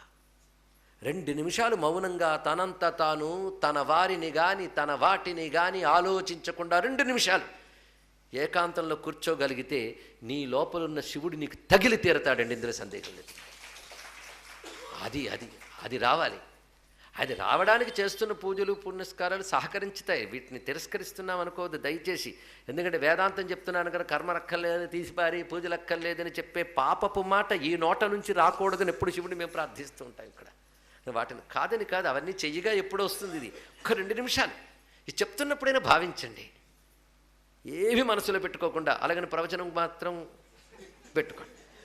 ఎలాగ నా అనాలో చెప్తున్నాడు. మనోబుద్ధ్యహంకార చిత్తాని నాహం. బయటికి కనబడకుండా నీ లోపల ఉన్నవి మనోబుద్ధి చిత్త అహంకారములు. ఈ బయటికి ఈ అవయవాళ్ళకు కనబడు. మనస్సు కనబడుతుందా, బుద్ధి కనబడుతుందా, చిత్తం కనబడుతుందా, అహంకారం కనబడుతుందా? కనబడదు. లేదా ఎందుకు ఒప్పుకుంటున్నావు? కనబడదుగా అంటే యూ కెన్ ఫీల్, అందుకు ఒప్పుకుంటున్నావు ఇక్కడ. కనుక చెప్తున్నా, తర్వాత దాన్ని చూపిస్తున్నాడు. నచ శ్రోత్రజిహ్వే నచ ఘ్రాణనేత్రే. శ్రోత్రం ఇదిగా తెలిసిపోతుంది, చెవి, కన్ను, ఇది కూడా నేను కాను. అంతేకాదు నచ వ్యోమ భూమిర్ న తేజో న వాయు. ఇన్ని నా నా నా అన్నాక ఏ తెలివితో నా నా నా అంటున్నావో ఆ తెలివి లోపల చైతన్యంగా నిలో ఉంది. అది ప్రజ్ఞ, అదే శివుడు, అది ఎప్పుడు పోదు. అది నా యొక్క అసలు స్వరూపం అని తెలిసిపోయిన తర్వాత ఈ దేహంలో నువ్వు ఉంటున్నప్పటికీ ప్రపంచాన్ని ఎలా చూస్తున్నావు, నీ దేహాన్ని కూడా అదే సాక్షిభూతంగా చూస్తావు. నీ అసలుతత్వం శివమని మిగిలిపోతావు. అందుకే నా నా నా నా నా అని నిషేధించితే కదా చివరికి అది తేలింది. ఆ నా నా నా నా అనే నిషేధమే నమః, చివరికి తేలినదే శివాయ. అంతే, ఇక్కడ నమశివాయలో ఉన్నదంతా ఇదేనయ్యా అని చక్కగా జ్ఞప్తి అంటే ఇది అర్థం. కనుక ఎందుకు నమస్కారం చేస్తున్నామంటే దైన్య సేవ తథా జ్ఞప్తి. తథా అంటే క్రమశః అని అర్థం ఇక్కడ, తత్క్రమేణ తథా జ్ఞప్తి. దీన్ని బట్టి మనకు తెలిసింది ఏంటంటే శివమంత్రం ఒకటి కాదు, అన్నీ ఇస్తున్నది. సిద్ధి సర్వస్య వస్తునః, సర్వసిద్ధుల్ని ఇస్తూ ఉన్నది ఇక్కడ. అందుకే నువ్వు నమస్కరిస్తున్న శివుడు ఎవడు? దేవదేవ ఈశం, దేవతలకు కూడా దేవుడైనటువంటి ఈశ్వరుడు. దేవదేవేశం అంటే దేవతల్లో కూడా దేవతాశక్తి ఆయనే. ఇంద్రుల్లో ఇంద్రత్వము, సూర్యుల్లో సూర్యత్వము ఈశ్వరుడే. కనుక ఆయా దేవతల యందు కనబడే దివ్యత్వము ఎవడో ఆయన ఈశ్వరుడు. కనుక శివుడు దేవతల్లో ఒకడు కాదు, దేవతలకు కూడా దేవుడు, దేవతలకు దేవత్వం ఇచ్చినవాడు. అంతేకాదు ఆయన ఈశః, సర్వశాసకుడు, దేవ ఈశం. ఇదొక అర్థం.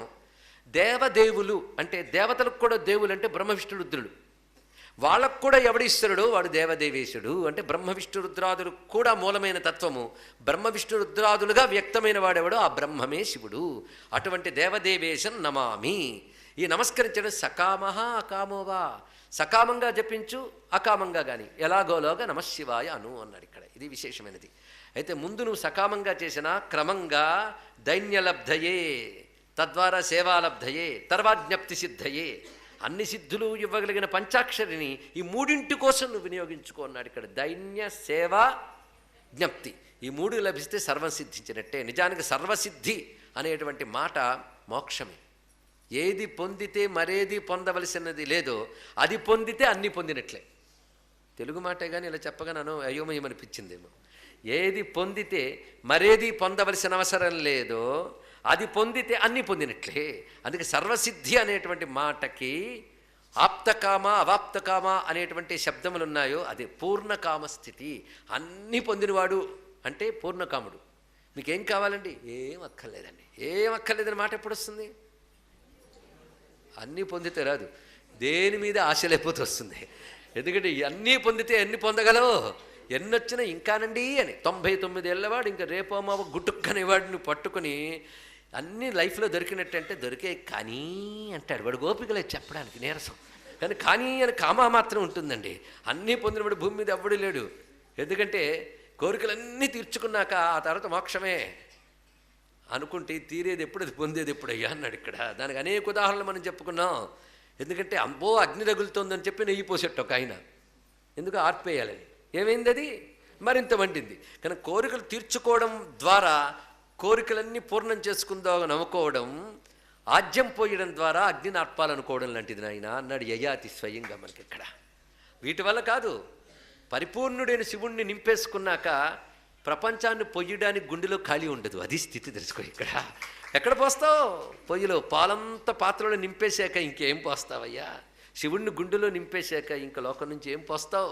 కనుక అది వచ్చేసింది కనుక అప్పుడంటా నాకేం అక్కర్లేదు, ఏది పొందాలి అది పొందాం. అది సిద్ధి సర్వస్య వస్తునః. కనుక ఇక్కడ చూడాలంటే దైన్యం, సేవ, తథా జ్ఞప్తి. జ్ఞప్తి వల్ల కలిగేదేంటి? సిద్ధి సర్వస్య వస్తునః. చూడండి, సిద్ధయః అని బహువచనం చెప్పలేదు, సర్వవస్తు సిద్ధి అన్నాడు. సర్వవస్తు సిద్ధి అంటే కైవల్యం. కైవల్య క్రమం ఏమిటి? ముందు దైన్యం, తర్వాత సేవ, తర్వాత జ్ఞప్తి, తర్వాత సర్వస్తు సిద్ధి. ఈ 4 కలగాలి అంటే ప్రణామ, పరమేశ్వరుడికి ప్రణామం చేయాలి. ఇది నమశివాయలో ఉన్న అర్థమయ్యా అని చెప్పాడు ఇక్కడ. ఇంతకీ పంచాక్షర అర్థం చెప్తున్నాడా, జ్ఞానం చెప్తున్నాడా? పంచాక్షర అర్థం జ్ఞానమే అని చెప్తున్నాడు ఇక్కడ అని చెప్పి ఇప్పుడు నేను ఇంత చెప్పానని చెప్పి అబ్బో ఇవన్నీనా అండి, అయితే నమశివాయ నాకు అక్కర్లేదని అడగ. అలా వద్దు బాబు, నువ్వేదో అనుకుంటున్నావు కదా, దానికి కూడా పనికొస్తుంది నమశివాయ. ప్రస్తుతానికి నీకు శివం అంటే అదే. అదే ఇస్తాడు. ఏం చేస్తాం? నువ్వు అది శివం అనుకుంటున్నావు కనుక అదే ఇస్తాడు. చిన్నపిల్లాడు చాక్లెట్ కావాలని తెగేడ్చాడు అనుకోండి, తల్లి భరించక చాక్లెటే ఇస్తుంది. ఎందుకు? ప్రస్తుతం వాడికి చాక్లెటే శివం, ఆ తర్వాత మిగిలినవి. కానీ అప్పుడు చాక్లెట్ తల్లి ఇచ్చినా బ్రతుకంతా చాక్లెట్ తింటూ బ్రతుకుము అని దీవించదు. ప్రస్తుతానికి చాక్లెట్ ఇచ్చింది, వాడికి మెచ్యూరిటీ వచ్చిన తర్వాత వాడి మానేస్తాడు. అలాగే మనకి ఎప్పటికైనా మెచ్యూరిటీ వస్తుంది, స్పిరిచువల్ మెచ్యూరిటీ అది రావాలండి. కొందరికి చాలా మెచ్యూరిటీ దైహికంగా, జనరల్ నాలెడ్జ్ విపరీతం. ఏం లాభం? ఈ స్పిరిచువల్ అవేర్నెస్ ఉండదు. ఆ మెచ్యూరిటీ రావాలి. ఆ స్థితి కూడా పంచాక్షరి ఇవ్వగలదు. కనుక తత్కాలంగా నీకు సకామంగా చేసినప్పుడు కామ్యసిద్ధులు ఇవ్వడమే కాకుండా నిష్కామంగా చేసిన వాడికి ఇవన్నీ ఇస్తుంది. ఇది నిష్కామంగా శివజపం చేసేవాడికి దైన్య సేవ జ్ఞప్తి సర్వవస్తు సిద్ధి ఇస్తున్నది. ఇది పంచాక్షరి యొక్క నామానికి మంత్రానికి అర్థమని చెప్పడమే కాకుండా దాని పరమార్థం కూడా ఇదే నాయన అని బోధించి చెప్తున్నాడు. అందుకే భక్తి సిద్ధేర్ గరీయసి అనేటటువంటి కపిల మహర్షి వచనాన్ని ఇక్కడ గుర్తు చేశారు వ్యాఖ్యాతైన హరిసూరి. కపిల మహర్షి దేవహూతితో భాగవతంలో కపిలగీత చెప్పారు కదా, అప్పుడు ఒక మాట అంటాడు, భక్తి సిద్ధేర్ గరీయసి. అంటే ఇప్పుడు ఇంత మనం చదివితే ఇందులో భక్తికి ఎక్కువ ప్రాధాన్యం ఇచ్చాడే, పరమభక్తి అని. ఎందుకు అలా ఇచ్చారంటే ఆ పరమభక్తి అన్ని సిద్ధుల కంటే గొప్పది అది. అందుకే భగవంతుడిపై భక్తి ఒక్కటి వస్తే ఇంకేం అక్కర్లేదండి. అది తప్ప మనం అన్నీ అడుగుతాం, అందుకే ఎప్పటికీ తృప్తి లేదు. అదే అడిగితే ఏం అక్కర్లేదనిపిస్తుంది. అందుకే అంత భగవత్పాదుల వారు కూడా శివుడి ముందు ఒకటే అన్నారు, తవ పాదాంబుజ భక్తిమేవ దేహి. భక్తిం ఏవ, భక్తిని దేహి అంటే వాడిది ఇచ్చే రేపు ఒకటి అడుగుతాను ఉంటుంది. ఏవ అనడంతో భక్తి మాత్రమే ఇవ్వు అని భావం ఇందులో కనబడుతున్నది. ఇక్కడ భక్తి మాత్రాన్నే నాకు ప్రసాదించు అని చెప్పడం దీనిలో ఉన్నటువంటి విశేషం. అంటే భక్తి సిద్ధే గరీయసి అని కపిల మహర్షి చెప్పడంలో అన్ని సిద్ధుల కంటే గొప్పది భక్తి అన్నాడు. అది సిద్ధించిందా సర్వం సిద్ధించినట్లే. ఆ సర్వం సిద్ధించడమే సిద్ధి సర్వస్య వస్తునః అనేటువంటి మాటలో ఉన్న భావం ఇక్కడ. అందుకే మొత్తంలో పరమభక్తి, ఆ పరమభక్తి రూపమైన పరమేశ్వర జ్ఞానం అది సిద్ధిగా చూపిస్తున్నాడు. అది పంచాక్షరి యొక్క భావం.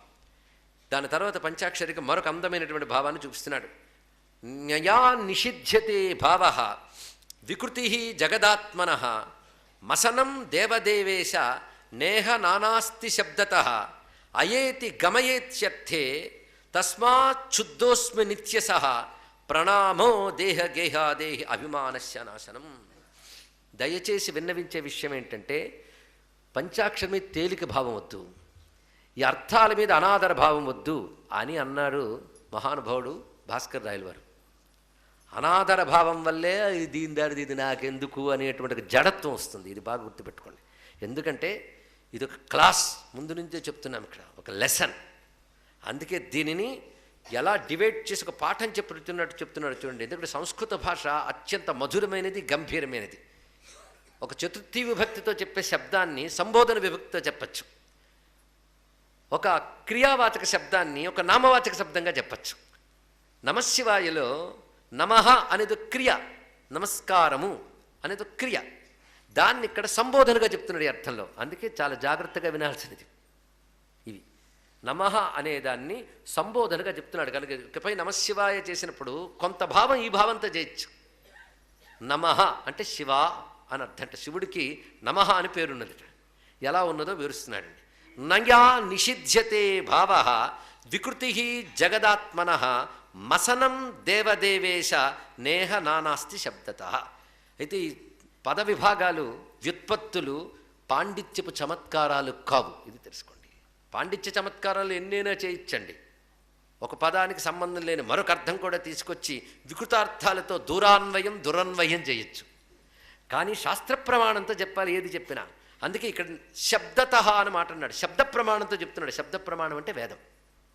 వేద ప్రమాణంతో ఈ విభాగం చేస్తున్నాడు. ఏమనంటే నయా నిషిధ్యతే భావ, నయ అనేటువంటి ధాతువుకి నిషిద్ధమని అర్థము అన్నాడు ఇక్కడ. నయ అనే అవ్యయేన జగదాత్మన జగదాకారేణ భాసమానశ్యాపి అంటే మనకు కనబడుతుంది ప్రపంచమే, పరమేశ్వరుడు కాదు కదా. ఇది ముందు ఒప్పుకుందాం. మనం ఉన్న స్థితి జగత్ అందరికీ కనబడుతుంది, జగన్నాథుడు కనిపించట్లేదు. అయితే శాస్త్రంలో జగన్నాథుడే జగత్ అన్నారు గనక మేము దండం పెడుతున్నాం, కానీ జగన్నాథుని తెలియట్లేదు కదా. జగన్నాథుడిని ఎందుకు తెలియట్లేదు అంటే జగత్తు కనిపిస్తుంది కనుక. కనిపిస్తున్న జగత్తుకి ఆధారమై ఉన్నవాడు ఆయన. నిన్న మనం చెప్పుకున్నాం కదా, టేబుల్ మీద వస్త్రం కప్పున్నంతకాలం టేబుల్ తెలియట్లేదు, జగత్ ఆవరించినంతకాలం జగన్నాథుడు తెలియట్లేదు. అయితే పైన వస్త్రం తీసేయడం సులభం, జగత్తుని తీసేస్తారా? అక్కడ ఎరుక కావాలి. ఆ ఎరుక ఏమిటంటే కనిపిస్తున్న జగత్తుకు ఎవడు ఆధారమో ఆయన పరమాత్మ అనే దృష్టితో ఆధారమైన బ్రహ్మమునందు దృష్టి నిలిపి ఆయన్ని ఆధారం చేసుకున్న జగత్తుని నిషేధించాలి అంటే ఇది అంటూ తీయాలి. ఎందుకంటే వికారాలు జగత్తుకున్నాయి కానీ పరమాత్మకు లేవు. ఇప్పుడు సృష్టి స్థితి లయ అనేది ప్రపంచానికి ఉంది, పరమేశ్వరుడికి లేదు. కానీ ఆయన లేకపోతే సృష్టి లేదు, స్థితి లేదు, లయ లేదు. ఇది ఎలాంటిదంటే కెరటానికి పుట్టడం, పెరగడం, తిరిగి వెళ్ళిపోవడం ఉంది కానీ సముద్రానికి లేదు. కెరటానికి ఆధారమైన సముద్రం పుట్టదు, పెరగదు, లయించదు, ఇప్పుడు ఒకేలా ఉంటుంది. కానీ కెరటంలో పుట్టిని లేదా కెరటం వల్ల పుట్టి, కెరటం సముద్రం వల్ల పుట్టి సముద్రం వల్ల పెరుగుతుంది కదా, వెళ్ళిపోతుంది. కానీ కెరటం ఉనికికి పరిమితి ఉంది కానీ సముద్రపు ఉనికి పరిమితి లేదు. కనుక అపరిమితమైన సముద్రాన్ని ఆధారం చేసుకుని పరిమితమైన కెరటం ఉన్నట్లే అపరిమితమైన పరమేశ్వరుని ఆరాధన చేసుకుని పరిమితమైన ప్రపంచం ఉంది. కనుక నువ్వు కెరటం దృష్టి విడిచిపెట్టి సముద్ర దృష్టితో చూస్తే ఏకమే కనబడుతుంది. అలాగే ప్రపంచానికి వికారాలు ఉంటాయి, కెరటాలకి వికారాలు ఉన్నట్లే. ఆ వికారాలు ఎవరికి లేవు, వాడు పరమాత్మ. అందుకే వికృతి జగదాత్మన నిషిధ్యతే. జగద్రూపముగా కనిపిస్తున్న పరమాత్మ యందు ఆ వికారములను నిషేధించు. అప్పుడు పరమాత్మ వికారరహితుడని తెలుస్తుంది. ఎందుకంటే పరమాత్మకు పుట్టుట లేదు, పెరుగుట లేదు, తరుగుట లేదు, జగద్వికారం లేవీ లేవు. పైగా జగత్తుకు మరొక వికారం ఉంది, ఇవాళ ఉన్నట్టు రేపు ఉండదు, పరిణామం. ఒకడికి కనిపించినట్టు ఇంకోటికి కనిపించదు. ఇదే జగత్తు ఒకటికి కనిపించినట్టు మరొకటికి కనిపించదు, అదొక వికారం ఉంది. మానవుల్లోనే ఒకటి దృష్టి వేరు, మరొకటి దృష్టి వేరు. పోనీ మనలాగే ప్రపంచంలో తిరుగుతున్న జంతుజాలం చూసుకుంటే ఒక జంతువుకు కనబడే ప్రపంచం మనకు కనిపించదు. కొన్ని జంతువులకి రంగులు కనబడవు, కలర్ బ్లైండ్నెస్ అంటారు. కలర్ లేదా, నీ కంటికి కనబడుతుంది. ఇప్పుడు కలర్ ఉందా లేదా? ఆ జంతువులు కానీ మంచి రీసెర్చ్ పేపర్ రాస్తే కలర్ లేదని రాస్తే, ఎందుకంటే మెటీరియలే ప్రమాణంగా తీసుకున్న వాళ్ళందరికీ అది తప్పదు. అది తన ఇంద్రియాన్ని దృష్టిలో పెట్టుకుని ఒక సిద్ధాంతం చేసింది. జంతు సంఘములు సమర్పించిన నివేదిక ప్రకారము సృష్టిలో వర్ణములు లేవు, మానవ సంఘములు సమర్పించిన ప్రకారము వర్ణములు ఉన్నాయి, ఉన్నట్ట లేనట్ట. అప్పుడు ఒక సిద్ధాంతం చేస్తాం, వాటి దృష్టిలో లేనట్టు నీ దృష్టిలో ఉన్నట్ట లేనట్ట ఏం చెప్తాం? కనుక లేదని కానీ ఉన్నదని కానీ చెప్పడానికి ఆధారమైన ఒక చైతన్యం మాత్రం ఉంది, అది ఎవడైనా ఒప్పుకోవాల్సింది. ఇక్కడే ఆ చైతన్యం శివుడు. కనుక వికారములు ఎవరికి లేవో, మసనం అంటే వికారం, ఆ మసనం నా లేనివాడెవడో వాడి నమః అంటే వికారములు లేనివాడు. ఇప్పుడు నమశబ్దానికి అర్థం పూర్తిగా మారిపోయింది. మొన్నటి నుంచి చెప్పుకున్న అర్థంలో నమస్కరించుట, వినమ్రుడగుట, మనస్సునిచ్చుట అర్థం పోయింది. పోయి ఇప్పుడు కొత్త అర్థం వచ్చింది. నమః అనగా శివుడికి మరొక పేరు, శివుడికి వికారములు లేవు అని స్పష్టమైంది. అంటే నా మస్యతి ఇది నమః, నా మస్యతి అంటే నా విపరిణమతే, అంటే అతను పరిణామం అనేది లేదు, మార్పు అనేది లేదు. మార్పు అయితే మరి శివుడిని ఎందుకు పట్టుకోవడం అండి? ఆయన కూడా మనలాగే మారిపోయేవాడు. నిన్న పిల్లవాడు, ఇవాళ ముసలోడు, అయితే ఇంకా శివుడు ఎందుకు? ఒక ఆయన శివుడిని ముసలివాడిగా ధ్యానిస్తున్నట్టు. ఎందుకంటే మా తాత కుర్రవాడిగా ధ్యానించాడు కదండి, నా ఏజ్ వచ్చేటప్పుడు ముసలాడైపోడా అన్నట్టు. వాడు తెలివితేటలు చాలా బాగున్నాయి. ఇదంతా మన వికారాలు ఆయనకు అంటగట్టడమే. కానీ ఆయనకి ఇవేవి లేవయ్యో బాబు. అసలు ఆ మాటకు వస్తే నువ్వు అనుకున్న నామరూపాది వికారములు కూడా లేనివాడు ఆయన. అందుకే నా మస్యతి ఇది నమః అంటే పరిణామాలు లేనివాడు, అపరిణామి అవికారి ఇత్యర్థః అన్నారు. ఇక్కడ ఏ పరిణామం లేనివాడు. పరిణామం లేనివాడిలో అనేకత్వం ఉంటుందా? నువ్వు తాడుని చూసి పాము అనుకున్నావు, ఇక్కడ పాము అనుకోవడం మొదలెట్టాలి కానీ ఎన్నేనో అనుకోగలను నువ్వు. కొంతసేపు పాము అనుకోవచ్చు, కొంతసేపు ఒక తీగ అనుకోవచ్చు, కొంతసేపు అది ఎర్రగా అనొచ్చు, కొంతసేపు పచ్చగా అనుకోవచ్చు. భ్రాంతి మొదలవ్వాలి కానీ ఎన్నో రకాలుగా ఉంటుంది. కనుక భ్రాంతి అనేక రకాలుగా ఉంటుంది కానీ సత్యం ఒకే రకంగా ఉంటుంది. ఇది తెలుసుకో ఇక్కడ. కనుక నానాత్వం దేని యందు ఉంటుంది? భ్రాంతిలో ఉంటుంది, సత్యంలో ఉండదు. అందుకని తాడని తెలిసిపోయిందనుకో, ఈ తాడండి పాములాగుందండి, ఆ పాము పచ్చగా ఉందండి, ఆ పాము ఎర్రగా ఉందండి, అంతేకాదండి తీగలా ఉందని అంటావా? తాడని సత్యం తెలిసే ఇన్ని వికారాలు లేవు. పామని భ్రాంతి ఉన్నంతకాలం నీకు పాము భ్రాంతి కలగచ్చు, తీగ భ్రాంతి కలగచ్చు, ఒక భ్రాంతి 10 భ్రాంతులు కలగచ్చు. కానీ తాడని సత్యం తెలిసాక నానాత్వం లేదు, ఏకత్వం ఉంది. కనుక బ్రహ్మదృష్టి కలిగాక నీకు ఇంకా నానాత్వం లేదు, బ్రహ్మమునందు నానాత్వము లేదు. నానాత్వం అనే వికారం జగత్తే ఎందే ఉంది. దీనికి ప్రమాణం అందుకే మసనం దేవదేవేశ నేహ నానాస్తి శబ్దతః. నేహనానాస్తి చాలా అందమైన మాట అండి. కాస్తైనా వేదాంతం రుచి తెలిసిన వాడికి ఒక రమ్యమైన పాటలా వినబడుతుందండి నేహనానాస్తి కించన అనేటువంటి మాట. ఈ నేహనానాస్తి శబ్దత అన్నాడు గనక నేహనానాస్తి అనేటువంటిది వేదమునందు ఉన్నటువంటి ప్రమాణవాక్యం. అక్కడ ఎలా ఉంటుందంటే నేహనానాస్తి కించన. ఇది చాలామంది అంటూ ఉంటారు, బ్రహ్మసత్యం జగన్మిథ్య నేహనానాస్తి కించన, ఏకం అద్వితీయం బ్రహ్మ నేహనానాస్తి కించన, నా ఇహ నానా అస్తి. ఇహ అంటే దీని యందు అంటే బ్రహ్మమునందు నానా నాస్తి నానాత్వము లేదు, కించన ఏమాత్రం కూడా నానాత్వం అనేది లేదు. అది నేహనానాస్తి శబ్దత అనే మాటలో పద్మపాదాచార్యుల వారు సూచిస్తున్నారు. అందుకే మృత్యో సమృత్యుమాప్నోతి యహిగ నానేవ పశ్యతి అని మరో మాట చెప్తుంది ఉపనిషత్తు. ఎవడైతే నానాత్వాన్ని చూస్తాడో భగవంతుని యందు వాడు మృత్యువు నుంచి మృత్యువులకు వెళ్తాడన్నాడు. అంతేగాని అమృతాన్ని పొందలేడు. నానాత్వ దృష్టి ఉన్నంత వరకు అమృతత్వం లేదు, ఏకత్వ దృష్టి ఉంటేనే అమృతత్వం. అందుకే భగవద్గీతలో 18వ అధ్యాయంలో స్పష్టంగా స్వామి చెప్తున్నాడు ఏంటంటే ఏకత్వమనుపశ్యతి, ఏకత్వాన్ని చూసిన వాడు మాత్రమే శాంతిని పొందగలడు, మిగిలిన వాళ్ళకి శాంతి లేదు అని చెప్తున్నాడు. అని అనేకత్వం ఉన్నంత కాలం బంధమే. వాడు మృత్యువు నుంచి మృత్యువుకి వెళ్తాడంటే జనన మరణ పరంపరల్లోంచి మళ్ళీ జనన మరణ పరంపరలోకి వెళుతూ ఉంటాడు. కానీ ఏకత్వాన్ని చూసిన వాడే మరి పుట్టడు. ఎందుకంటే పుట్టుక చావు మొదలైన లక్షణం కలిగినటువంటి దేహ బుద్ధ్యాదులు నేను అనుకునేవాడు మళ్ళీ పుడుతూ ఉంటూ చస్తూ ఉంటాడు. పుట్టుక చావు లేని మారని వస్తువు నేనని తెలిసిన వాడు మరి పుట్టాడు. అంతే కదండి, సింపుల్. నువ్వేదనుకుంటావో అదే అవుతావు. ఒక్క మాటలో చెప్పాడు. అందుకే నేహనానాస్తి శబ్దత. అందుకు నమః అనేది నానాత్వాది వికారములు లేనటువంటి పరమాత్మ అయిన శివ అని నమస్కారము. నమః శబ్దానికి పొడి అర్థం చెప్పారండి ఇక్కడ. ఆ తర్వాత శివ. ఈ విభాగం ఎలా చేశారంటే నమః శివ అయ. ఇంతవరకు శివాయ అనొక పదానికి చతుర్థి విభక్తులు శివునికై లేదా శివమునకై అని అర్థం చెప్పాం. ఇప్పుడు నమశివాయికి మరొక అర్థం వచ్చింది. నమః శివ. ఈ రెండు శివునికి సంబోధనలే. హే నమ అంటే ఏ పరిణామం లేనివాడా, హే శివ ఓ శివుడా అంటే శివుడా అంటే అలా చూస్తారేంటి, ఇన్ని రోజులు విన్నారు కదా, శుద్ధమైన వాడా, మంగళకరమైన వాడా, శుభమైన వాడా, పరమాత్మ సచ్చిదానంద. అంతేగా శివశబ్దానికి ఇంకో అర్థం ఏంటంటే అశివహంత అని అర్థంట, అశుభాన్ని నశింపజేయువాడా. అదే కావాల్సింది కదా. నీకు రెండు లక్షణాలు ఉన్నాయ్యా, ఒకటి నమః, ఇంకోటి శివ. నమః అంటే వికారాలు లేనివాడవు, నానాత్వం లేనివాడవు, ఎప్పుడు ఏకం, నువ్వు ఒక్కడవే, రెండో వస్తువు లేదు. ఏకో రుద్ర నా ద్వితీయాయతస్తే, ఒకడే రుద్రుడు సకలంబితడే, ఇక రెండవ వారెవరూ లేరు. అది తెలుసుకోవాల్సినది ఇక్కడ. ఇది గ్రహించక రుద్రుడు ఒకడే అంటే రెండవ వారు లేంటే విష్ణువు లేడు అంటే పిచ్చిన ఆయన విష్ణువని రుద్రుడని ఇద్దరు లేరు, రెండొకటే బ్రహ్మం. ఇది గ్రహించి ఇక్కడ అది చెప్తున్నాడు. ఇక్కడ వేదం ఇలాంటి వాటికి చెప్తే అది లాక్కొచ్చి ఏకో నారాయణ అన్నారు కనుక నారాయణ తప్ప మరొకడు లేడని పెద్ద మీటింగ్ పెట్టాడు ఒక ఆయన. వెంటనే అదే వేదం నుంచి పదం తీసుకొచ్చి ఏకో రుద్ర అన్నారు కనుక రుద్రుడి తప్ప మరొకడు లేడన్నాడు. ఇద్దరు కలిసి కొట్టుకున్నారు. ఆ వేదం అంతేనండి, కన్ఫ్యూజన్ అన్నాడు మూడు ఆయన. పిచ్చిన ఆయన కన్ఫ్యూజన్ ముగ్గురిది. వేదం ఒకటే చెప్పింది, రుద్రహ అనే విష్ణుని ఇద్దరు లేరయ్యా, ఏకహ, వాడినే నువ్వు నారాయణ అంటున్నావు, నువ్వు రుద్రుడు అంటున్నావు. ఇది వేదం చెప్పింది ఇక్కడ. ఆ ఏకత్వం కలగాలండి.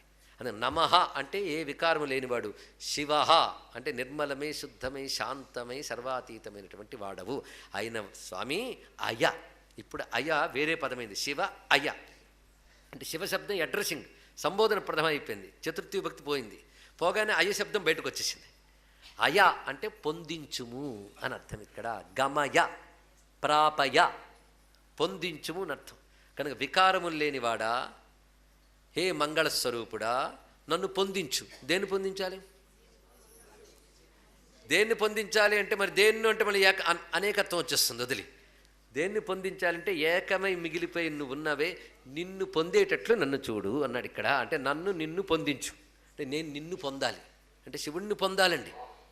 నువ్వు కావాలయ్యా, అది అక్కడ అర్థం. నువ్వు ఇచ్చేవి కావాలని ఒక భక్తి, నువ్వే కావాలని దీనికి భక్తి. ఈ నువ్వే కావాలి, మనసంతా నువ్వే, నువ్వు లేక నేను లేను, ఈ డైలాగులు చాలామందికి తెలుసు. అది మనోవికారి జనితం. అది శివుడి దగ్గర అనవయ్యా, అదే నమశివాయ అన్నాడు ఇక్కడ. మరొకటి కాదు, ఎంత లవ్లీ వర్డ్ అండి. It is the expression of love towards Shiva. శివుడిపై ప్రేమ లేఖ, శివుడిపై ప్రేమ వాక్యం. అది వాల్ పోస్టర్ల మీద కనబడితేనేమో కళ్ళు ఎంతెంతలు, అదే నమశివాయ అంటే అంతెంతలు. ఏం బాధాకరమండి ప్రారంభం ఇక్కడ. కనుక శివ నువ్వు పరిణామం లేని వాడవు, నువ్వు ఒక్కడివి, నన్ను పొందించు, ఆ స్థితిని నాకు ఇవ్వయ్యా. అంతే ఇప్పుడు నమశివాయ ఈ అర్థం బాగుందో లేదు చెప్పండి. శివునికి నమస్కారం అనే దానికంటే ఇది ఇంకా బాగుంది. నీకు నమస్కరించాల్సిన పనిలే, ఆ పద కూడా ఆయనకి ఇచ్చేసావు. నమః వికారములు లేనివాడా, శివ మంగళస్వరూపుడా, అయ్యా పొందించు నన్ను. ఇది నమశివాయికి అంత అందమైనటువంటి అర్థం. ఎప్పుడైతే పొందించు అన్నావో ఆయన్ని అర్థమేది కదా. ఆయన్ని అంటే ఇంతవరకు ఏవేవి నీవి నాది అనుకున్న వదిలిసినట్టే లెక్క కదా. అంటే ఆయన్ని పొందడానికి నీకు అర్హత ఏమిటి? ఇవన్నీ వదిలేసేయడమే అర్థాలు, అంతే కదండి. అవన్నీ వదిలేయడం. మనం కొన్ని ప్రవేశాల లోపలికి వెళ్ళినప్పుడు కొన్ని తీసేస్తే కానీ లోపలికి వెళ్ళలేం మనం, అంతే కదా. అలా అన్ని తీసేస్తే కానీ అయ్య లేదు. కానీ శివుడిలోకి వెళ్ళాలంటే అయ్యా వదిలేయాలి, అయ్యి పొందాలంటే వదలాలి. అప్పుడు నువ్వు తస్మాత్ శుద్ధోస్మి, నిన్ను పొందడానికి తగిన వాడిని అయ్యాను. ఎందుకంటే ఇంకొక అర్థంలో నమః చెప్పాను కదా. ఇంకొక అర్థం అంటే నిన్న మొన్నటి వరకు ఇందాకటి వరకు చెప్పుకున్న అర్థం ప్రకారంగా ఇవన్నీ తీసివేసేసాను కదా. నేను అనాత్మ విషయాలన్నీ పరిత్యజించాను కనుక శుద్ధోస్మి, నేను పొందడానికి తగ్గ అర్హత వచ్చింది. ఇవన్నీ తొలగించాను. ప్రణామో దేహగేహాదేహి అభిమానస్య నాశనం చెప్తున్నాడు పద్మపాదాచార్యులు వారు. దేహ గేహములయందు అభిమానాన్ని వదులుకున్నాను గనక వికారములు లేని హే శివా నిన్ను పొందుడికి అర్హుడనయ్యాను కనుక నన్ను పొందించు. ఇది మూడవ అర్థం అండి. ఈ వ్యాఖ్యానంతో నమశివాయ ఒక్కసారి చేయండి, ఎంత బాగుంటుందో. ఇంతవరకు నమశివాయ ఒక అర్థంతో చేసుంటారు, ఒక అర్థంతో నేనా చేసేమా, సరే చేసుంటాం. ఇప్పుడు ఈ అర్థంతో చేయండి. వికారములు లేనివాడా, మంగళస్వరూపుడా, నేను దేహగేహాది అభిమానములను నశింపజేసుకుని నిన్ను పొందడానికి సిద్ధుణ్ణయ్యాను, సిద్ధంగా ఉన్నాను. ఇంకా నువ్వే నీదే ఆలస్యం, పొందించు, నీలో చేర్చుకో. ఇది దీని యొక్క అర్థం అండి. కొంతమందికి అలా అడిగితే భయం. ఒకసారి ఒక పిల్లాడు ఆ శివుల్లో ఎప్పుడు కలుస్తాను అంటే నోర్ముయిరా అందా తల్లి. ఇక్కడ ఇప్పుడు చచ్చిపోతాడు ఏమని భయం.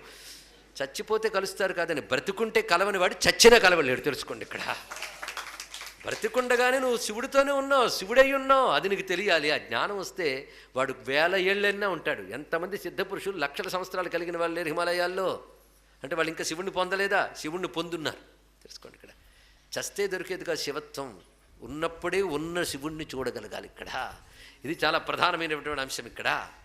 అందుకే అందమైన ఈ మాట చెప్తే అభిమాన అన్నాడు. అభిమానము అంటే పొసెసివ్నెస్.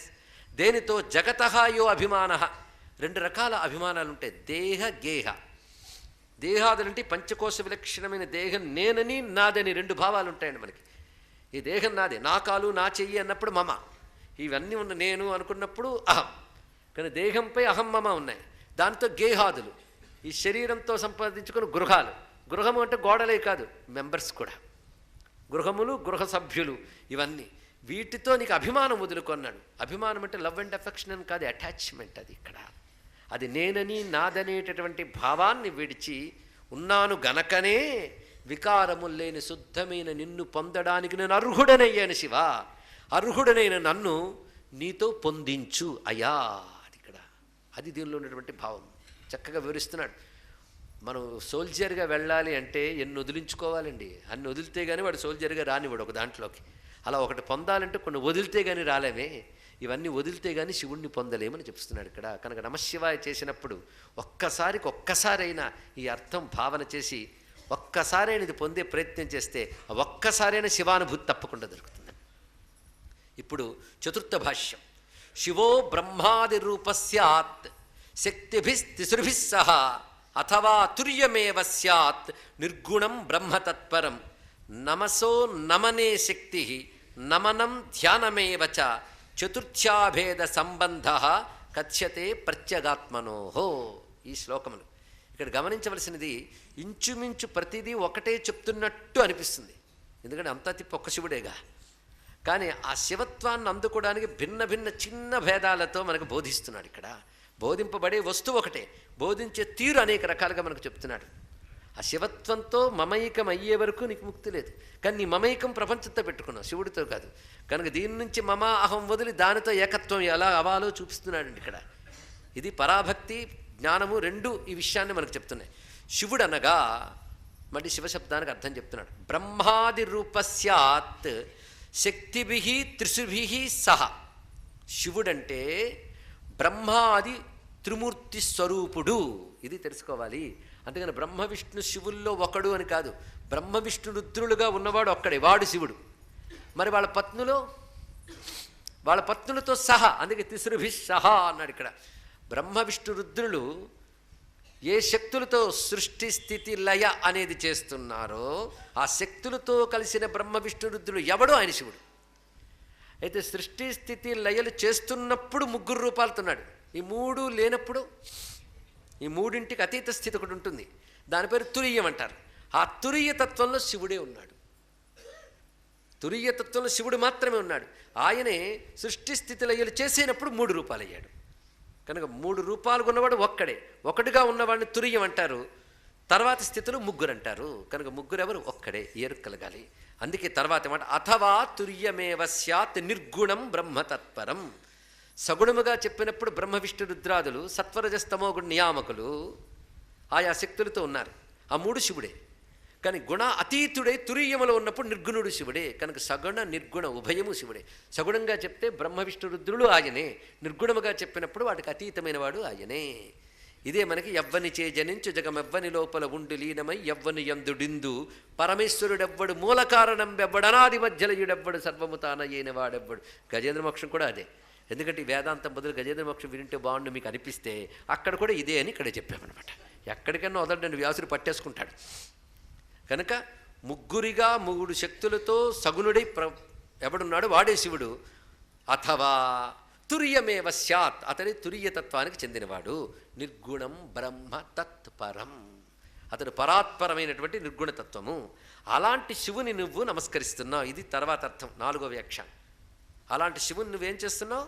నమస్కరిస్తున్నావు. అంటే ఏ శివుడిని నమస్కరిస్తున్నావు? ఇక్కడ నమశివాయ చేశాను కనుక ఇందులో విష్ణు మంత్రం లేదు కనుక విష్ణు మంత్రం కూడా ఉంటే బాగుండండి అంటే విష్ణు మంత్రం అదే చెప్తుంది, మళ్ళీ తెలియదేమో.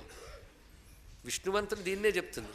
మరి ఇదే భావం గజేంద్రుడు విష్ణువుని ఉద్దేశించి చేశాడే లేదా? అదే ఆలోచించాలి. ఆలోచనకు ఎందుకు అవకాశం ఇవ్వమో తెలియదు. ఇస్తే మోక్షం ఇప్పుడు వచ్చేస్తుంది, అది బాధ. అందుకే ఎంత అందమైన మాట అంటే శివుడు అనగా సగుణముగా బ్రహ్మ విష్ణు రుద్రాది రూపంలో అయినవాడు, నిర్గుణముగా తురీయతత్వంగా ఉన్నవాడు, అంతే శివుడు. అలాంటి శివునికి నేను నమస్కరిస్తున్నాను. ఇప్పుడు నమస్కారాన్ని మరొక అర్థం చెప్తున్నాడు. అది నమసో నమనే శక్తి నమనం ధ్యానమేవచ. అలాంటి శివునికి నేను వినమ్రుణ్ణయ్యున్నాను అని మాత్రమే కాకుండా నమనం అంటే ధ్యానం అని అర్థం. ఆ శివుణ్ణి నేను ధ్యానిస్తున్నాను అంటే ఇంతవరకు పంచాక్షరి జపం చేస్తున్నాం, ఇప్పుడు ధ్యానించమని చెప్తున్నాడు ఇక్కడ. నమస్కారం ధ్యానానికి తెలియజేస్తుంది. ధ్యానం అంటే ధ్యాన శబ్దానికి అర్థం ఏమిటి? ధ్యాన శబ్దానికి అర్థం ఇక్కడ వివరిస్తున్నా చూడండి. శనై శనై ఉపరమేద్ బుద్ధ్యా ధృతి గృహీతయా ఆత్మసంస్థం మనకృత్వా నకించిదపి చింతయేత్. ఇది ధ్యానం అంటే అర్థం. ధ్యానం అంటే బుద్ధి యొక్క నిలుకడ, బుద్ధిని నిలపాలి. దేని యందు చెప్పండి, ఇంత వింటున్నారు? శివుని యందు. కంటెస్ట్ ప్రకారం శివుని యందు, అంతే కదా. దేని యందు బుద్ధి నిలిపారంటే ఎప్పుడు పూర్తవుతుందా అని వాచి యందని చెప్పచ్చు, దానిదేముంది. కానీ ప్రస్తుతం చెప్తే బాగోదు కనుక శివుని యందు బుద్ధి నిలపాలి. శివుని యందు బుద్ధి నిలపాలి అంటే ఎక్కడి నుంచి తెస్తారా బుద్ధిని? అది ఎక్కడుందో ముందు చూడు, అది అన్నిటి మీద పడిందా బుద్ధి. కనుక అన్నిటి నుంచి బుద్ధిని ముందు లాగాలి, లాగి దీని యందు నిలపాలి. ఇది ఎలాంటిదంటే పిల్లాడు రిమోట్ వేసుకుని టీవీ ముందు కూర్చున్నాడు, లేదా చేతిలో ఆడుకుంటున్నాడు. వాడిని నువ్వు స్కూల్కి తీసుకెళ్ళాలి. ఎంత అవస్థపడతావు అక్కడ. వాడిని దాని నుంచి తీసి లాక్కెళ్ళి స్కూల్లో కుర్చీలో పెట్టాడు. ఎంత కష్టమో. ప్రపంచమనే పరికరంతో ఆడుకుంటున్న బుద్ధి అనే పిల్లాడిని తీసుకెళ్ళి భగవంతుడనే స్కూల్లో కూర్చోబెట్టడం అంత కష్టం. వాడిని తీసుకొచ్చి అక్కడ కూర్చోబెట్టు, అంత కష్టం, అంత కష్టం. ఇంకా చెప్పండి ఎంతకంటే కష్టమే. ఇంకా అది బెటర్, 4 కొడితే తీసుకెళ్ళచ్చు అక్కడ. ఎంత కష్టం చూసారా. అందుకే విన్రా విన్రా విన్రా అని చెప్తూ ఉంటే అలా అలా అవుతూ ఉంటే లేపుతూ లేపుతూ చెప్తూ ఉంటే ఆ అవస్థ, ఆ పిల్లాడిని స్కూల్కి పంపడానికి తల్లి పడే అవస్థ అండి. ఇక్కడ చిన్న విషయం. ఆ బుద్ధిని అలా తీసి, అందుకే శనైకి శని ఒక్కసారి లాగలేవని కూడా చెప్తున్నాడు. ఎందుకంటే ఒక్కొక్కసారి గట్టిగా లాగితే కింద ఓడబిక్కుని కూడా వస్తుంది, అంత ప్రమాదం ఇక్కడ. అందుకే నెమ్మది నెమ్మది నెమ్మదిగా శనై శనై శనై ఉపరమేత్. ఉపరమం, ఉపరమం అంటే బయట నుంచి మరల్చి లోపలికి త్రిప్పడం. అది ఎలా చేయాలి? బుద్ధ్యా ధృతి గృహీతయా, ధృతితో నిలుకడతో పట్టుకున్న బుద్ధితో ఆత్మ సంస్థం మనకృత్వా, ధైర్యంతో ఆత్మయందు మనస్సును నిలబెట్టడాన్ని ధ్యానం అంటారు. ఆ ధ్యానానికి మరొక పదమే నమః. ఆ నమః ఎవరికే చేస్తున్నావు? శివ. శివ అంటే ఏమిటి? ఇప్పుడు చెప్పిన అర్థం చెప్పండి, ఇందాక చెప్పిన అర్థం కాదు. ఈ కంటెస్ట్ అది ఆ డివిజన్ తెలియాలండి. ఎవడు బ్రహ్మ విష్ణు రుద్రులుగా సగుణుడో, ఎవడు తురీయముగా నిర్గుణుడో ఆ శివుని యందు నా బుద్ధిని నిలబెడుతున్నాను అని నమశివాయ అనేదానికి 4వ అర్థం ఇక్కడ. కనుక ధ్యానం అనగా దీనికి వేదాంత భాషలో నిధిధ్యాసనం అని అర్థం. ఇక్కడ నిధిధ్యాసనం గురువు ద్వారా అర్థం చేసుకున్న ఏమిటి శివుడంటే ఏమిటో అర్థం చేసుకున్న శివుని గురించే ఆలోచన చేస్తున్నాం. చెయ్యగా చెయ్యగా చెయ్యగా ఆలోచనకు నిలబడిపోయింది. దీని పేరు ధ్యానం. ఇక్కడ అది శ్రవణ మననల తర్వాత చెప్పినటువంటి నిధిధ్యాసనమే నమః. కనుక నమశివాయ అంటే నా బుద్ధి శివుని యందు నిలుపుతున్నాను. శివుడనగా ఎవడు త్రిగుణాత్మకమే సృష్టిలు చేస్తున్నాడో, ఎవడు త్రిగుణాతీతుడు అతడు. ఒక పాఠం చెప్పినట్టు 1కి 10 సార్లు రిపీట్ కూడా చేసి చెప్తున్నామంటే ఒక్కటేనా నిలబెడుతుందని ఎంత ఆశ అండి. వెర్రియాస మీదేని మీరు అనుకోను అంతవరకు ఎంతో బాగుంటుంది ఇక్కడ. ఇది గమనించవలసింది. అందుకే ఏ కంటెస్ట్లో చెప్తున్నామో ఆ కంటెస్ట్లో అర్థం చెప్పండి, ఇంకో కంటెస్ట్లోకి తేకండి. అంటే అది వదిలేయమని కాదు, అది అక్కడలో ఉంచుకోండి. ఇప్పుడు శివశబ్దాన్ని కానీ ఇచ్చే చతుర్థ వ్యాఖ్యానం ఉంది కదా, అయితే శివుని యందు నిలబట్టాలి కదా. మరి శివాయ ఏమిటి? చతుర్థి విభక్తి ఎందుకు పెట్టావు? శివుని యందు అంటే శివే అని ఉండాలి. శివాయ అని ఎందుకు పెట్టావంటే చతుర్థి విభక్తి ఎందుకు పెడతారు అంటే శివునికై నమస్కారం, శివునికై ధ్యానం. శివుని కోసం ధ్యానం చేస్తున్నావా? శివుని యందు ధ్యానం అనాలిగా. శివుని యందు ఉన్నప్పుడు సప్తమి విభక్తి ఉండాలిగా. కొంచెం విభక్తులు మర్చిపోకపోతే పొరపాటును చూసారా. నిజానికి ఈ అధ్యాయం చెప్పాలి అంటే సంస్కృతం నేర్చుకున్న వాళ్ళని కూర్చోబెట్టాలి. సంస్కృతం నేర్పి మరీ చెప్తున్నాం, అది తెలుసుకోండి. ఇక్కడ ఎంత అవస్థపడుతున్నాం ఇక్కడ. మరి శివాయ ఎందుకు పెట్టాడంటే చతుర్థి విభక్తి ఎక్కడొస్తుంది అంటే తాదర్థ్యే చతుర్థి అని వ్యాకరణం చెప్తుంది. ఇక్కడ తాదాత్మ్యం అనే అర్థంలో చతుర్థి విభక్తి చెప్తారట. కనుక శివాయ అనే చతుర్థి విభక్తి తాదాత్మ్యం అనే అర్థంలో చెప్తుంది. శివుని ధ్యానించాలి. దేనికి? శివునితో తాదాత్మ్యమునకై. ఎవడైతే ఆ విధంగా సగుణ నిర్గుణ స్వరూపములుగా ఉన్నాడో అటువంటి శివునితో నేను తాదాత్మ్యము చెందుటకై ధ్యానం చేస్తున్నాను. ఎందుకు ధ్యానం చేస్తున్నావు? ఇంత ధ్యానం ఎందుకు చేస్తానంటే రేపు పొద్దున మా పక్కింటి పని పూర్తి అయిపోవాలి, అందుగా ధ్యానం చేస్తున్నాను. ఇంత చేసి ధ్యానం పక్కింటి వాడి మీద ఉంది. ఎందుకు ధ్యానం చేయాలి? శివునితో తాదాత్మ్య సిద్ధికై. కనుక నమశివాయ అన్నప్పుడు శివునితో తాదాత్మ్యమునకై ధ్యానం చేస్తున్నాను. అక్కడ చతుర్థి విభక్తికి తాదాత్మ్యే అని అర్థం. కనుక తాదత్యే చతుర్థి. ఈ అర్థం వింటున్నప్పుడే జపం చేస్తున్నామని ఒక్క స్పృహ కలగాలి. ఇవాళ విని రేపు మాల తిప్పుతానని కాకుండా వినేటప్పుడే మీరు స్థితికి తెచ్చుకుంటే 9 రకాలుగా పంచాక్షరిని కోట్ల పర్యాయాలు జపం చేసిన ఫలితం వస్తుందండి. ఇది సందేహం లేదు. అందుకే అర్థ వివేచన అంత గొప్పగా ఉన్నది ఇక్కడ. అందుకే తాదత్యే. ఎవరితో తాదాత్మ్యం? ఎవడా? శివుడు ప్లస్ త్రిగుణాతీతుడు. ఆయన ఎలా ఉన్నాడు? ప్రత్యేగాత్మ తాదాత్మ్య లాభాయ అన్నాడు ఇక్కడ. నీ ప్రత్యేగాత్మగా ఉన్న శివునితో తాదాత్మ్యం పొందడానికై. అహం ఆ భావాన్ని తర్వాత శ్లోకంలో కొనసాగిస్తున్నాడు. అంటే 4వ అర్థమే కొనసాగుతోంది. అహం శివ శివోహంచ మన్య వేదాంత విజ్ఞయ ఇత్యేవం నమ ఇత్యుక్తం వేదై శాస్త్రైశ్చ సర్వశః. వేదాది శాస్త్రముల సర్వస్వం బట్టి వేదాంత నిష్ఠతో చెప్పాలి అంటే అహం శివ శివోహం. అదే నిధిధ్యాసనం అంటే అర్థం. అంటే నాలో నేను అనబడే చైతన్యము కాని దేహాదులు ఎందు కాకుండా చైతన్యమే తానైన శివునితో గడపాలండి. అంతే నేను. కానీ అహం శివ శివ అహం, అహం శివ శివోహం. అది శివోహం అని. ఆ శివోహం అనే వేదాంత చింతనయే నిధిధ్యాసనం అని చెప్పబడుతుంది. అథవా అలా కానట్లయితే దాస ఏవాహం, అహం దాస ఇతీరినా, నేను శివునికి దాసుడుని అర్థం కూడా తీసుకున్నాడు ఇక్కడ. ఎందుకంటే అహం శివ అనే భావం అందరికీ తెలియదండి. ఇది మాత్రం నిజం. పరమార్థ జ్ఞానం బోధిస్తారేంటంటే ఒక వస్తువుకున్న అల్టిమేట్ సత్యం ఏదో చెప్పాలి, అల్టిమేట్ అర్థం ఏదో చెప్పాలి. కానీ అల్టిమేట్ అర్థం అందరూ తెలుసుకోలేరని చెప్పడం మానేయకూడదు. ఎందుకంటే మీరు ఎక్కలేరని చెప్పి ఎవరెస్ట్ ఎంత ఉండదండి మీ ఇల్లు అంతే అని చెప్పకూడదు. మనం ఎక్కలేకపోయినా ఎవరెస్ట్ హైట్ చెప్పాలి. అలాగే మనం గ్రహించకపోయినా నమశివాయకున్న పరమార్థం చెప్పాలి. దానికి ఉన్నది అంత ఉన్నతమైనది. నువ్వు లేకపోతే ఎవరెస్ట్ పర్వతాన్ని తగ్గించేసుకుంటావు, అది ప్రారంధం. నేను ఎక్కలేని దండం పెట్టు కనీసం ఫోటో చూసి. అందుకే పరమార్థం చెప్తున్నాడు. అందుకే మళ్ళీ మామూలు అర్థం అథవా అని మళ్ళీ చెప్పాడు. అది కాకపోతే దాసయేవాహం, దాసుని అనుకో అన్నాడు ఇక్కడ. ముందు శివోహం కాకపోతే దాసోహం. అందరికీ సోహం రాదు. ముందు దాసోహం అనుకో. సహా అంటే శివ, అహం నేను శివుణ్ణి, నేను శివుణ్ణి, నేను శివుణ్ణి అని పాట అయితే పాడతాం కానీ అనుకోగలమండి ఇక్కడ? అందుకు ఒక ఆయన ఒక ఆలయానికి వెళ్ళి సోహం సోహం సోహం సోహం అంటున్నట్ట. రామకృష్ణ పరమహంస వచ్చాడు.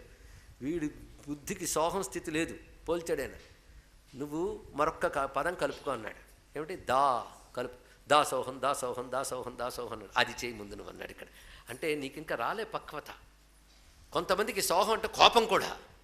ఏంటి ఇలా చెప్తాడీనా? ఏమనుకోండి కానీ నిన్న రామాయణం విన్నప్పుడు కలిగిన ఆనందం దీనిలో కలగట్లేదండి. అందులో స్టోరీ ఉంది, రాముడు అంతేనా, ఇది వేర్లేండి. అంటే చెప్పిన వాడి మీద ఎంత కోపమో పాపం. అరే అది గ్రహించలేకపోయేమని బాధ లేదే. అల్టిమేట్ రియాలిటీ చెప్తున్నాడు ఇక్కడ. అందుకే సోహం కానీ చేత కాకపోతే దాసోహం చేసుకో అన్నాడు ఇక్కడ. నువ్వు దాసోహం దాసోహం దాసోహం దాసోహం అని శివుడిని దాసోహం అంటూ ఉంటే శివుడికి దయ పుట్టిద్దా అని పిలిచి లాగేసుకొని సోహం మిగులుస్తుంది. మనం ముందు దాసభావం తెచ్చుకో. దాసభావం తేలిక.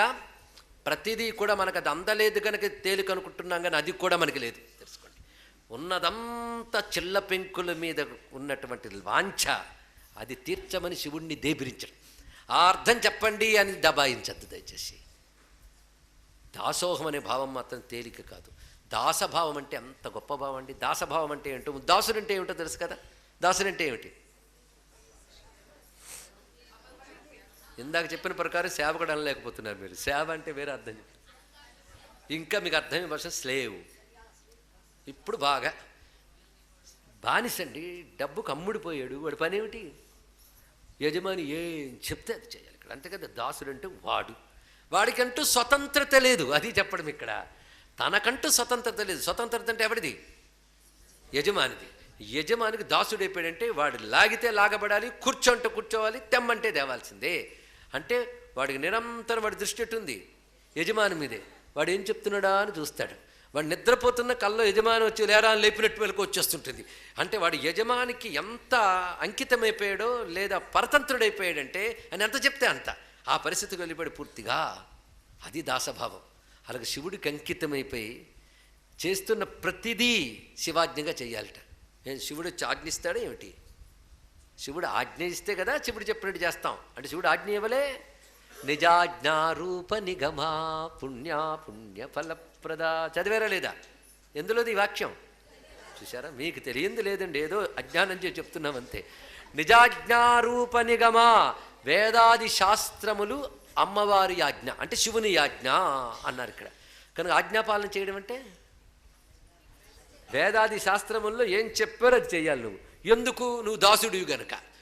నువ్వు దాసుడు అని అంటున్నా. నమః అంటే దాసః, దాసుణ్ణి. నీకు నేను పరతంత్రుణ్ణి, నీ అధీనుని. నాయన ఇంకా స్వాధీనం కాదు, శివాధీనం. తెలుసుకోండి ఇక్కడ. నేను శివాధీనుణ్ణి. శివాధీనుణ్ణి కనుక శివుడు ఏం చెప్తే చేస్తాను. కానీ ఈరోజు మంచి పని చేస్తున్నా అంటే శివుడు ఆజ్ఞ కనుక సత్కర్మలని, శాస్త్రము చెప్పిన సత్కర్మలని శివాజ్ఞలుగా స్వీకరించి ఆచరించుతూ శివార్పణ బుద్ధితో చెయ్యడమే దాస. ఇది దాసభావానికి అర్థం. దాసుణ్ణి అంటే మనపై మనకింక స్వతంత్రం లేదు, అంకితమైపోయాం పూర్తిగా. ఆ సరెండర్ అనేది అంత గొప్ప విషయం అండి ఇక్కడ. అటువంటి శివపరతంత్రతయే దాసము. ఆ దాసభావమేనా నమస్కారం ద్వారా తెలుసుకో. కనుక అటువంటి శివునకు నువ్వు దాసుడు అయ్యో. ఎవడు త్రిగుణాత్మకుడై సృష్టిశీలీలు చేస్తున్నాడో, ఎవడు త్రిగుణాతీతుడై తురీయముగా ఉన్నాడో అటువంటి శివునకు నేను దాసుడను. సర్వజగత్తు ఆయన అధీనం తెలిసిపోతేనే ఉంది. సృష్టిశీలీలు ఆయన చేశాడు, నువ్వెవడివి? సృష్టిలో ఒకడివి. అటువంటిప్పుడు ఆయనకి దాసుడివేగా. కనుక పరమేశ్వరుడి ముందు దాసుడవు కావాలి. ఇందులో భేదభావం ఉంది, పర్వాలేదు, ఎప్పటికైనా భేదం ఇస్తుంది ఇక్కడ. అది ప్రధానంగా చెప్తూ అథవా దాసయేవాహం అహం దాస ఇతీరిణం ఇత్యేవం నమ ఇత్యుక్తం వేదశాస్త్రైశ్చ సర్వసః. ఇక్కడ 2 శ్లోకాల్లో చివరి వాక్యాలు వేదశాస్త్రైశ్చ సర్వసః అన్నాడు. అహం శివ అనేది వేదశాస్త్రమే, అహం దాస అనేది వేదశాస్త్రమే. అంటే వేదం 2 పద్ధతులు చెప్పింది. ఎవడైతే తాను జీవుణ్ణని శివుడు ఈశ్వరుడు అనుకుంటాడో వాడు దాసభావంలోనే ఉండాలి. ఎవడు క్రమంగా జీవభావానికి ఆధారమైన శరీరాదులు నేను కానని తెలుసుకుంటాడో వాడు శివోహం అనే భావంలోకి వెళ్ళాడు. కనుక దాసభావం శివోహం భావం కూడా 2 ఎందుకు చెప్పారంటే అధికార భేదాలను అనుసరించి. కనుక దేహాదులు నేను అనుకున్నంత కాలం మనం దాసులమే. ఒకసారి హనుమంతుడితో రాముడు అన్నట్ట, జ్ఞానం అంతా 3 మాటల్లో చెప్పు అన్నాడు. చెప్తాను రామా అన్నాడు. ఏమని చెప్పాడంటే దేహబుద్ధ్యాతు దాసోహం, జీవబుద్ధ్యా త్వదంశకః, ఆత్మబుద్ధ్యా త్వమేవాహం. అంతే, మొత్తం అయిపోయింది. ఇతిమే నిశ్చిత మతి. మొత్తం తెలిసేసాడండి ఇక్కడ 3. దేహం నేననుకుంటున్నంత కాలం నేను నీకు దాసుణ్ణి. అంటే మనకి ఎంతవరకు ఈ దేహం నేననే భావం ఉంటుందో అంతవరకు దాసభావమే ఉండాలి. అప్పుడు సోహం సోహం సోహం కబుర్లు చెప్పకు, అప్పటి వరకు నీకు దాసభావమే ఉండాలి. కానీ దేహబుద్ధి కలిగిన ప్రతిసారి దాసభావం తెచ్చుకో. ఎందుకంటే ధ్యానంలోకి వెళ్ళినప్పుడు ఒక్కొక్కప్పుడు సోహం భావం కలుగుతుంది, అది సవికల్పంలో. మళ్ళీ బయటకు వచ్చేటప్పటికల్లా నేను దేహం, నాకు ఆహారం వస్తాయి కదా, అప్పుడు దాసభావం కలిగి ఉంటాను. అలాగే ఈశ్వరుడు శక్తిమంతుడే, నాలోనూ ఆయన శక్తి ఉంది. ఆ శక్తి అంత అయితే నా శక్తి ఇంత, అది జీవభావం. అంటే శక్తి యొక్క అంశే కదా. కనుక జీవబుద్ధ్యా త్వద్ అంశకః, జీవుడిగా భావించినప్పుడు నీ అంశని నేను అనుకో. ఆత్మబుద్ధ్యా, ఆత్మగా నిన్ను గ్రహించినప్పుడు, అంటే దేహము జీవభావం పోయిన ఆత్మగా నిన్ను గ్రహించినప్పుడు త్వమేవ అహం, నువ్వే నేను. ఇదే జ్ఞానం అంటేను. 3 మాటల్లో చెప్పేశారండి ఇక్కడ. మొదటిది ద్వైతం, రెండవది విశిష్టాద్వైతం, మూడవది అద్వైతం. ఇందులో ఏది గొప్పది? ఏదో ఒకటి పట్టుకుంటే ముందు అదే గొప్పది. అందుకే వివేకానంద గొప్ప మాట చెప్పాడు. ఎందుకంటే ఈ ప్రశ్నలు, ఈ ఆలోచనలు ఎవరికి వస్తాయంటే ఆలోచించే స్వభావం ఉన్న వారికి వస్తాయి. అసలు ఏ ఆలోచన లేకుండా ఇవి తిరిగి అవి తిరిగి జపం చేసి పూజ చేసుకుని వాళ్ళ గురించి వీళ్ళ గురించి అనుకుని పడుకుండిపోయి పరమార్థం సాధించి అని అనుకునే వాళ్ళకి వీటి మీద రుచి కూడా ఉండదు. అసలు డిస్కషనే లేదు, థింకింగే లేదు కదా. థింకింగ్ అంటూ ఉంటేనే థాట్ గురించి చెప్పగలం. ఇక్కడ 2 డిఫరెంట్ థాట్స్. దీని గురించి వివేకానంద ఒక మాట చెప్పాడు. ద్వైతం, విశిష్టాద్వైతం, అద్వైతం భిన్న భిన్న మతాలు కావయ్యా, ఒకే సత్యాన్ని చేరుకోవడంలో 3 మజిలీలు అన్నాడు. ఎంత అందమైన మాట చెప్పాడండి ఇక్కడ. ఇది గ్రహించవలసినది. ఇది చిన్న కథతో పూర్తి చేద్దాం. ఒక పెద్ద సముద్రం ఉంది, అందులో కెరటం లేచింది. కెరటంకి పెర్సానిఫై చేద్దాం. ఆ కెరటం సముద్రాన్ని చూసి అనుకుందిట, అబ్బో ఎంత సముద్రమో, నేను ఎంత అల్పమైన దానను, అందుకే సముద్రమా నీకు నమస్కారము అంటుంది కడలి. సత్యమే. గట్టిగా చూస్తే ఇది ఇంతే ఉంది, అది అంత ఉంది, అందుకు దండం పెట్టింది. కొంతసేపటికి దానికే అనిపించింది, నేను ఇంత నిలబడి అలా దండం పెడుతున్నాను కానీ అందులో ఉన్నది నీరు, ఇందులో ఉన్నది నీరు. అయితే అది పెద్ద నీరు, ఇది చిన్న నీరు, కనుక ఆ నీటిలో అంశని నేను అనుకుందిట కెరటం. తర్వాత కొద్దిసేపటికి ఆలోచించింది, అంశం ఏమిటి, నాకు అసలు ఎక్కడ భేదం ఉంది, కాస్త నొరగా కాస్త పైకి లేవడం ఉన్నదేది నీరేగా, నేను పోయి బయట ఉన్నానా, అందులోనూ ఉన్నాను. కనుక నేనున్నది దాంట్లో, నాలో ఉన్నది అది అయినప్పుడు నాలో జలం తప్ప మరేదైనా ఉందా? నొరగని పైకి లేవడం అనేది నేను భావిస్తున్నానే కానీ, వేరుగా కనబడుతున్నానే కానీ వేరుందా? ఉన్నది జలమేగా. అటువంటిప్పుడు నేను అందులో అంశనేమిటి, అదే నేను అనుకుందిట. ఇప్పుడు తెలిసిపోయింది కదా, లేచి నిలబడినప్పుడు దాసభావం, అందులో దాని అంశను అనుకున్నప్పుడు జీవభావం, నేనే అది అనుకున్నప్పుడు అద్వైత భావం. ఇది అందుకే అద్వైతం మిగిలిన రెండింటిని అంగీకరిస్తుంది, మిగిలిన రెండు అది అంగీకరించడం కష్టం, ఎందుకంటే అది అల్టిమేట్ కదా. అందుకు నమశివాయ అన్నప్పుడు శివుడికి దాసుణ్ణు అని వినమ్రుడుగా నమస్కరించు. కొంతసేపటికి నమస్కరించే శక్తిగా, నీలో జ్ఞానముగా, నిన్ను కదిలించేవాడిగా వాడే లోపలున్నాడన్నప్పుడు అంశరూపంగా ఉన్నాడని తెలుస్తుంది. తర్వాత మొత్తం వాడే అని తెలుస్తుంది ఆ భావం. కనుక అద్వైతాంక పరంగా, విశిష్టాద్వైత పరంగా, ద్వైత పరంగా ఎలా చూసినా నమశివాయ అనే మంత్రం ఉత్కృష్టంగానే గోచరిస్తుంది ఇక్కడ. అంటే నమశివాయకి 3 రకాలు చెప్తూ, అథవా దాసభావ దాస ఏవాహం అహం దాస ఇతి రిణం ఇత్యేవం ఇత్యుక్తం వేదశాస్త్రైత్య సర్వసా. ఈశ్వరుడికి దాసభావం వహించాల్సిందే. ఎందుకంటే ఈశ్వరుడి సర్వ హృదయాల్లో ఉంటూ నడుపుతున్నాడని చెప్పాడు కదా. ఈశ్వర సర్వభూతానాం హృద్దేశే అర్జున తిష్టతి. అంతేకాదు, ఆయన ఎవడు? ఈశాన సర్వ విద్యానాం ఈశ్వర సర్వభూతానాం. అంటే సర్వభూత నియంత ఈశ్వరుడే అయినప్పుడు ఒక భూతమైన నువ్వు ఆయనకు దాసుడు కాకేమవుతావు? నువ్వు దాసుడివే కావాలి. అయితే దాసుడు కాకపోయినా ఆయన కంట్రోల్లోనే ఉన్నా. దాసుడు అవడం వల్ల నీ కంట్రోల్లో ఉందని పనికి మాలినటువంటి అహంకారం పోతుంది. ఇక్కడ వాడిని చింతిస్తావు, వాడిని ధ్యానించగలవు. ఎప్పుడైతే వాడినే ధ్యానించావో వాడే నువ్వని తర్వాత తెలుసుకోగలవు. కనుక నీ స్థితి బట్టి శివుణ్ణి ఆశ్రయించు. నీలో ఇంకా శరీర బుద్ధి ఉంటే దాసభావం స్వీకరించు, ఆయన ఆశ్రయించు. అంతేగాని నాకు అందలేదు కదా అని పంచాక్షరి వదిలేయక్కర్లే, నీకు అందే అర్థంలోనే పంచాక్షరికి ఇంత అర్థంగా చెప్తున్నాడు ఇక్కడ. అటువంటి చెప్పి అథవా ఇదమిదం సర్వం త్యజామి పరమాప్తయే అర్థం ధర్మంచ కామంచ వాంఛశ్చ జగదీశ్వరం ఏతన్మంత్రార్థతత్వజ్ఞే వేద వేదాంత తత్పరై నిర్ణీతం తత్వగర్భం యత్ విజ్ఞేయం ముక్తిలబ్ధయే అథవా ముక్తిలాభాయ ధ్యేయం తత్వవివేకతః భిన్నం బుద్ధ్వా హృదా దేవం మంత్రేణ ఈశం జగద్గురుం. ఇక్కడ మళ్ళీ అథవా అని మొదలు పెడుతున్నాడు. భక్తిలో త్యజామి పరమ ఆప్తయే, పరము పొందుటకై నేను త్యజామి విడిచిపెడుతున్నాను. పరముమైన శివుని పొందుటకై త్యజామి. ఏమిటి విడిచిపెడుతున్నావు? అర్థం ధర్మం కామం వాంఛం, వీటిని నేను విడిచిపెడుతున్నాను అన్నాడు. ఇక్కడ మరొకటి, అర్థధర్మ కామాదులు పొందుటకై నేను గంధము పుష్పము మొదలైనవి విడిచిపెడుతున్నాను. ఇది అందరికీ ఈజీగా అర్థమైపోయింది, అంతే కదా. నేను గంధం ఎందుకు ఇస్తున్నానంటే గంధం వల్ల పుణ్యం వస్తుంది, దీపం వల్ల ఇంకేదో వస్తుంది, నైవేద్యం పెడితే ఆయుష్ పెరుగుతుంది. అంటే ఇవి దేనికి విడిచిపెడుతున్నావు నువ్వు? నైవేద్యం విడిచిపెడుతున్నది ఆయుష్ కోసం. ధూపం ఇస్తే ఐశ్వర్యం వస్తుందట, కానీ ధూపం ఇచ్చేది దేనికి? ఐశ్వర్యానికి. అంటే నువ్వు ఐశ్వర్యం కోసం ధూపం అనేదాన్ని త్యజామి అంటే విడిచిపెడుతున్నావు. అలాగే నైవేద్యం ఎందుకు విడిచిపెడుతున్నావు? ఆయుష్ కోసం. ఉన్నాయి కదా, ఒక్కొక్కటి ఇస్తే ఒక్కొక్క ఉపచారానికి ఒక్కొక్క ఫలం అని చెప్పాడు కదా. కనుక అర్థం కామం వీటిని పొందుటకై నేను ఈ ద్రవ్యములను విడిచిపెడుతున్నాను. ఇది సకామ, తప్పేం లేదు. అక్కడ కూడా నమః త్యజామి ఉంది కదా. నేను పూజ అంటే తక్కువండి, ఎన్ని ద్రవ్యాలు ఖర్చు పెట్టాను మీకేం తెలిసిందో కావిడ, ఎంత ఖర్చు చేసిందో పాపం. ఆ గంధం అవన్నీ ఇచ్చి, వాటి విశేషాలు ఉంటాయండి పురాణంలో భలే చెప్తాడు. గంధం ఇచ్చిన ఏమి వచ్చును, పువ్వులు ఇచ్చిన ఏమి వచ్చును. అబ్బా, అలాంటివి చెప్తే నిద్ర వదలకపోతే ఒట్టు తప్పకుండా ఉంటుంది. పుష్పములు ఇస్తే ఎన్ని రకాల ప్రయోజనాలు తెలుసా? బిల్వదళం ఇస్తే ఎన్నో ప్రయోజనాలు. ఇవన్నీ నమశివాయ నమో రుద్రాయ అంటే నమస్కారంతోనే ఇస్తున్నావుగా. అవి విడిచిపెట్టడం వల్ల పొందుతున్నవి అర్థం కామం, వీటి కోసం విడిచిపెడుతున్నావు. కానీ పరమాప్తయే, పరమమైన పరమాత్మని పొందడం కోసం అర్థం కామం కూడా విడిచిపెట్టే భక్తి గురించి ఏమంటావు?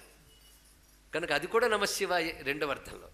ఇక ఈ మంత్ర అర్థతత్వం తెలిసినటువంటి వాడు గురువుల ద్వారా వేద వేదాంత తత్పరై, వేద వేదాంతములు తెలిసినటువంటి వాడు దీనిలో తత్వగర్భితమైన భావాన్ని గ్రహిస్తాడు అన్నాడు. తత్వగర్భం యత్, తత్వగర్భం ఏమిటి? ఆత్మతత్వజ్ఞానమునకై నేను ఆ శివుని ధ్యానిస్తున్నాను అనేది అసలైన అర్థం. ఇది ముక్తి పొందడానికి పనికొస్తుంది. ఇందులో శివుని ధ్యానించేటప్పుడు భిన్నం బుద్ధ్వా హృదాదేవం, అక్కడ శివుని ధ్యానించేటప్పుడు హృదయం అనేది అప్లై అవుతుందండి. ఎందుకంటే మనం జపం చేసేటప్పుడు మనస్సు అప్లై అయ్యేది 1,00,000 జపంలో 10 మార్లున్న ధన్యులమే. అందుకే హృదా అన్నాడు ఇక్కడ. హృదా అనే దానికి అర్థం రాస్తూ వివేకవత్యా బుద్ధ్యా అని భాష్యం ఇచ్చారు హరిసూరి. వివేకవంతమైన బుద్ధితో ధ్యానం చేయన్నాడు. అంటే శివుని ధ్యానిస్తున్నాం, నమః శివాయ. ఇదంతా కూడా మనం ఒక్క మంత్రార్థమే చెప్తున్నాం. ఇవాళ చెప్తున్నది త్రిగుణాత్మకుడి త్రిగుణాతీతైన శివుని గురించి మనస్సు ధ్యానిస్తున్నాను అనే దాని యొక్క ఎక్స్టెన్షన్ ఇదంతా కూడా. ఆ ధ్యానించేటప్పుడు దేనికి ధ్యానిస్తున్నామంటే అర్థకామాల కోసమండి, అదొకటి. అర్థకామాలను కూడా విడిచిపెట్టి శివుని కోసమండి, రెండవ అర్థం. మూడవది తత్వగర్భితం అర్థం ఏంటంటే తత్వజ్ఞాన ప్రాప్తికై తత్వస్వరూపుడిని శివుని ధ్యానిస్తున్నాను. అంటే శివుని ధ్యానిస్తున్నాను అన్నప్పుడు ధ్యానిస్తున్న నువ్వున్నావు కదా, ధ్యానించబడుతున్న శివుడున్నాడు కదా. అప్పుడు అభేదమా భేదమా? భేదమే కదా. అప్పుడు ఏం చేయాలంటే రెండింటి యొక్క భిన్నత్వం గురించి నువ్వు వివేకముతో ఆలోచన చేయన్నాడు ఇక్కడ. అంటే ఇదంతా జపమంత్రం కాదండి, ఆలోచన మంత్రం. వివేక విద్యా బుద్ధ్యా, అది హృదా అనే శబ్దానికి అర్థం. వివేకముతో ఆలోచించు. ఎలా ఆలోచించాలో చెప్తున్నాడు వినండి. ఇది భిన్నం అన్నాడు. అంటే నీకు ఈశ్వరుడికి ఏది భేదమని లేదనకండి, ఉందని అనుకుంటున్నాక ఏమిటది? ఆ ఈశ్వరుడు సర్వజ్ఞుడు, నేను అల్పజ్ఞుణ్ణి. అజ్ఞుణ్ణి కాదు, అల్పజ్ఞుణ్ణి. ఈశ్వరుడికి ఆయన సర్వశక్తిమంతుడు, నేను అల్పశక్తిమంతుణ్ణి. ఇవన్నీ వస్తున్నాయి. ఇది ఎప్పుడు సత్యమే. ఈశ్వరుడు, మనం ఎంతైనా ఈశ్వరుడమైపోతామా? ఈశ్వరుడు సర్వజ్ఞుడు, సర్వశక్తిమంతుడు అని సర్వవ్యాపకుడు. నేను పరిమితి, నా దేహం ఎంత ఉందో అంతే ఉన్నాను, కానీ నేను ఎక్కడి దాకా వ్యాపించగలనా? ఇవన్నీ తీసుకున్నారు కదా. సరే, ఆయన ఏమన్నావు? సర్వజ్ఞ. నువ్వేమన్నావు? కించిజ్ఞ. ఒక పని చేయి, ఇందులో సర్వ కించి తీసే అన్నాడు. ఇది భిన్న దృష్టితో ఆలోచించినట్టు భేదం తెలిసిందిగా ఇప్పుడు హృదా వివేకం చూపించన్నాడు. అంటే నువ్వు విచారణ చేయి. ఏమని? సర్వజ్ఞ కించిజ్ఞ రాసుకోండి. సర్వకించి తీసేసేయండి. ఏముంది? జ్ఞ. జ్ఞ అంటే జ్ఞానం, చైతన్యం. ఆయన అనంత చైతన్య సంపన్నుడు, నేను పరిమిత చైతన్య సంపన్నుడు. పరిమిత తీసేస్తే చైతన్యం ఇద్దరిలో కామన్. అది ఏకత్వం అని చెప్పాడు ఇక్కడ. ఇది ఎలాంటిది అంటే, కిటికీలో సూర్యుడు చిన్నగా ఉంటాడు, ఆకాశంలో సూర్యుడు పెద్దగా ఉంటాడు కదా?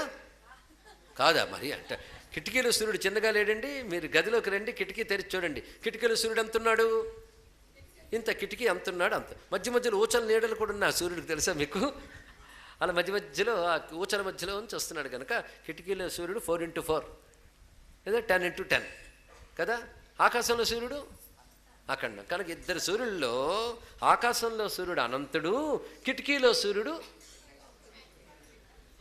పరిమితి గలవాడు. అయింది కదా? కరెక్టే కదా? కాదా? వికిరే చెప్తున్నారు ఇక్కడ.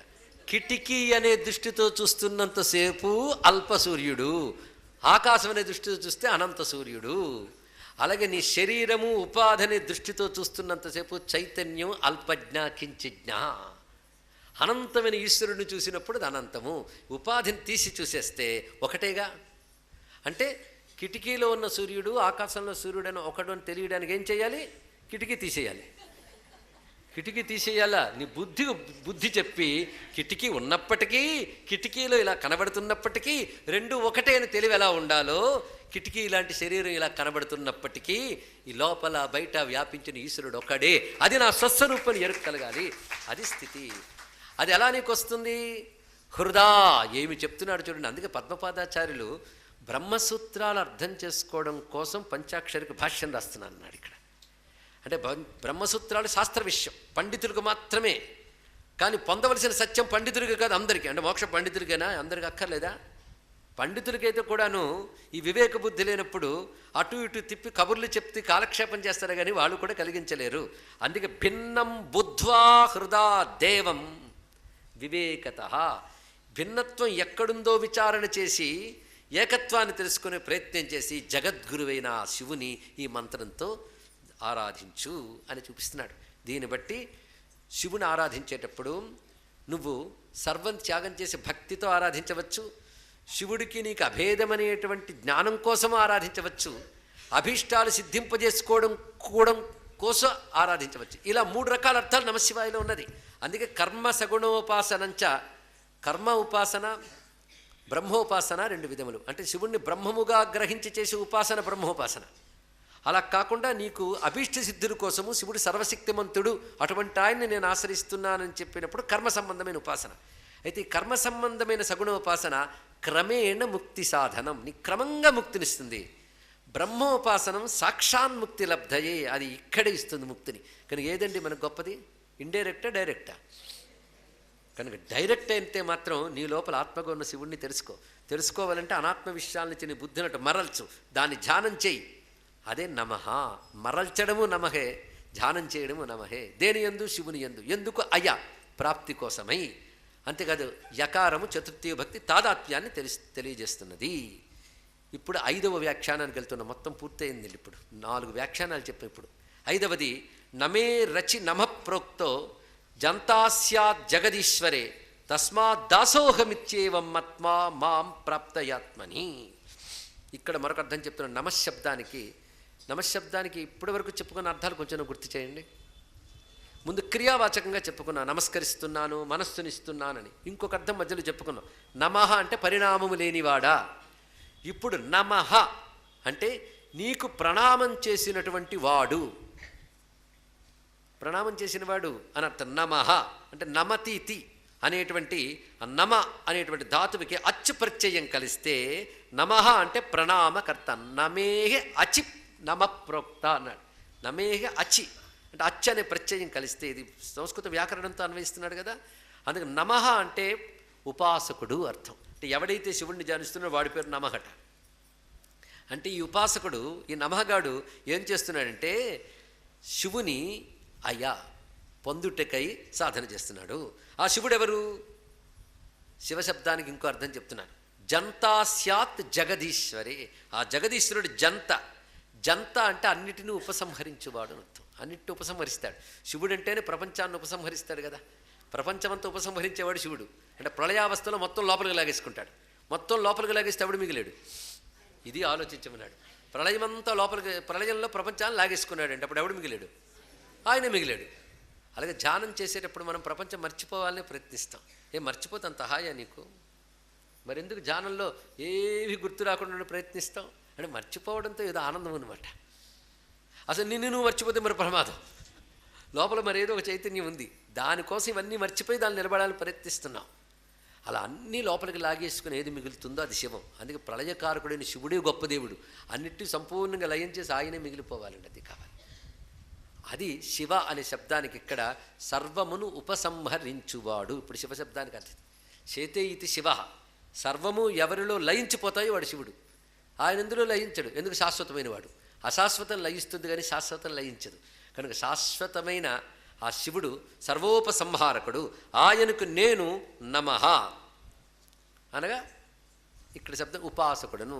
ఉపాసకుడునైన నేను సర్వమును లయింపజేసుకునే ఏ శివా, నిన్నొకటి అడుగుతున్నాను. ఏమని? అయ్యా అంటే పొందించు. ఎవరిని పొందించాలి? నిన్ను పొందించు. ఇందాక ఇలాంటి అర్థమే చెప్పాం అయ్యా అన్నప్పుడు. ఇప్పుడు అర్థం ఏంటంటే అన్నీ ఉపసంహరింపబడిన నిన్ను పొందించు. అంటే ఇంకా ప్రాపంచిక దృష్టి ఏమీ లేకుండా పరమాత్మగా మిగిలిన నీ యందు నేను లీనమైపోవాలి. ఏమాత్రం మిగిలిన మళ్ళీ ప్రపంచంలోకి రావాలి. కనుక నమః శివ అయా అంటే నమస్కరిస్తున్న ఉపాసకుడినైన నేను సర్వమును లయింపజేసుకుని నిన్ను పొందాలి. అంటే అన్ని లయించి నీలో నేను లీనమవ్వాలి. పరమాత్మలో అందరూ ఈశ్వరులు ఐక్యమవ్వాలి, ఈశ్వరులు ఐక్యమనే వాళ్ళని వింటూ ఉంటారు. ఇదండి ఈశ్వరైక్యం అంటే. కబుర్లు విన్నాం కదా అని మాట్లాడుస్తాం, కానీ భగవంతుడు ఐక్యం అంటే అంత తేలిక విషయమా? అది తప్ప మరేమీ లేని స్థితిలో భగవంతుడు ఐక్యం అవ్వడం. ఇవి మొత్తం ఇప్పటికి 5 వ్యాఖ్యానాలు మనం చెప్పుకోవడం జరిగింది. 5 వ్యాఖ్యాలు మననం చేసుకోవాలి. మొట్టమొదటిగా ద్రవ్యమును సమర్పిస్తున్నానన్న భావం నుంచి నమ్రుణ్ణే నీకు నమస్కరిస్తున్నానన్న భావం దాకా వచ్చి మనస్సును నీకు సమర్పించుకుంటున్నానన్న భావన చేస్తూ నాది నేను అనే భావములన్నీ నీకే సమర్పిస్తానన్న శివ. ఎప్పుడైతే నాది నేను నీకు సమర్పించాను అనుకో, నాది నువ్వే అయ్యావు. అంతే కదండి. మనం మనకిష్టమైన వస్తువుకు పెట్టెలో పెట్టుకున్నాం అనుకోండి, పెట్టెను కూడా చాలా ప్రేమగా తీసుకెళ్తుంటాం. ఎందుకు? ఇంతవరకు వస్తువు ఒక్కటే మమ, ఇప్పుడు పెట్టు కూడా మమ అయిపోయింది. అరే వస్తువు పెట్టిన పెట్టే నీది అనుకుంటున్నావే, నాదనే భావం శివుడికి ఇస్తే శివుడు నాది కాడా? చెప్పండి. ఇక్కడ శివుడు నేను కాడా? కనుక వాడిని విడిచిపెట్టలో ఆ విధమైన ప్రేమభావం తెచ్చుకుంటూ ఆ శివునే ధ్యానిస్తూ, నమశబ్దానికి ధ్యానం అని అర్థం. పైగా ఆ శివుడు ఏమిటయ్యా? శివుడిని అంటున్నావే, శివుడు ఏమిటి ఆలోచించవా? ఏ పరిణామం లేనివాడు. ఏ పరిణామం లేని శివుని ప్రార్థిస్తూ నన్ను పొందించు నీలో అని కోరుకున్నాం. ఇప్పుడేం చెప్పాం? అన్నిటినీ లయం చేసుకునే శివుని నీలో నన్ను పొందించు అంటే పరిణామం లేని దశ నాకివ్వు, అన్నిటినీ లయం చేసేసుకునే శాశ్వత దశ నాకివ్వు అని దీని యొక్క ప్రార్థన.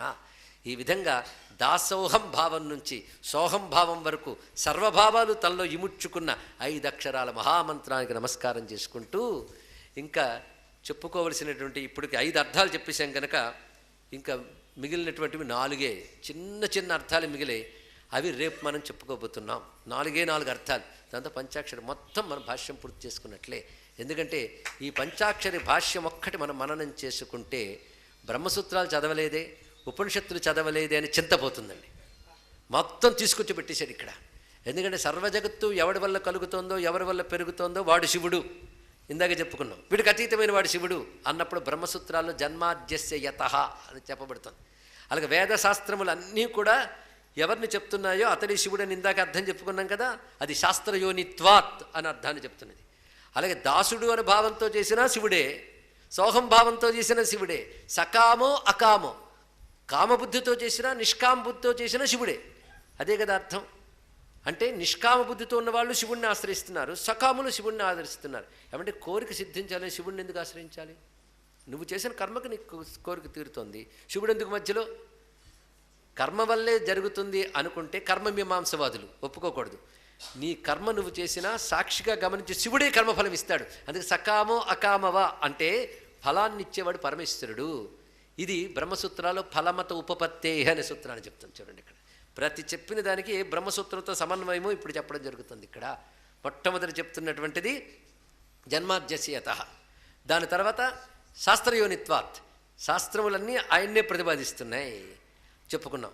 దాని తర్వాత తత్తు సమన్వయాత్, వాటిని సమన్వయిస్తున్నాయి శాస్త్రములు కానీ కారణమైనటువంటి వాడు.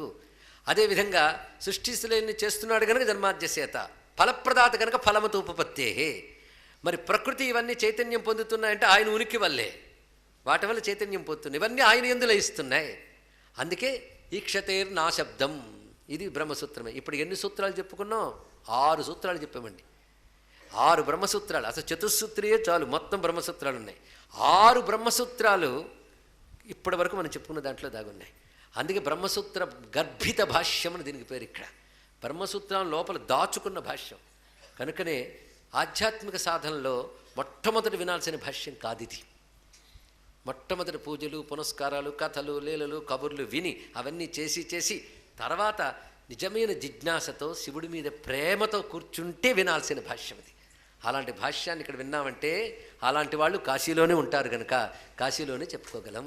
ఆ కాశీవాసులకి నమస్కరిస్తూ అటువంటి వారికి మాత్రమే గ్రహించగలిగే భాష్యం ఇక్కడ చెప్పుకున్నాం. అందుకే ఈసారి ఉదాత్తమైన ఒక మహా అంశం తీసుకోవడానికి కారణం. ఎందుకంటే నేను ఎప్పుడు ఇక్కడికి వచ్చినా కొందరు పెద్దవాళ్ళు ఉపనిషత్తులు చెప్పండి అని అడుగుతూనే ఉన్నారు.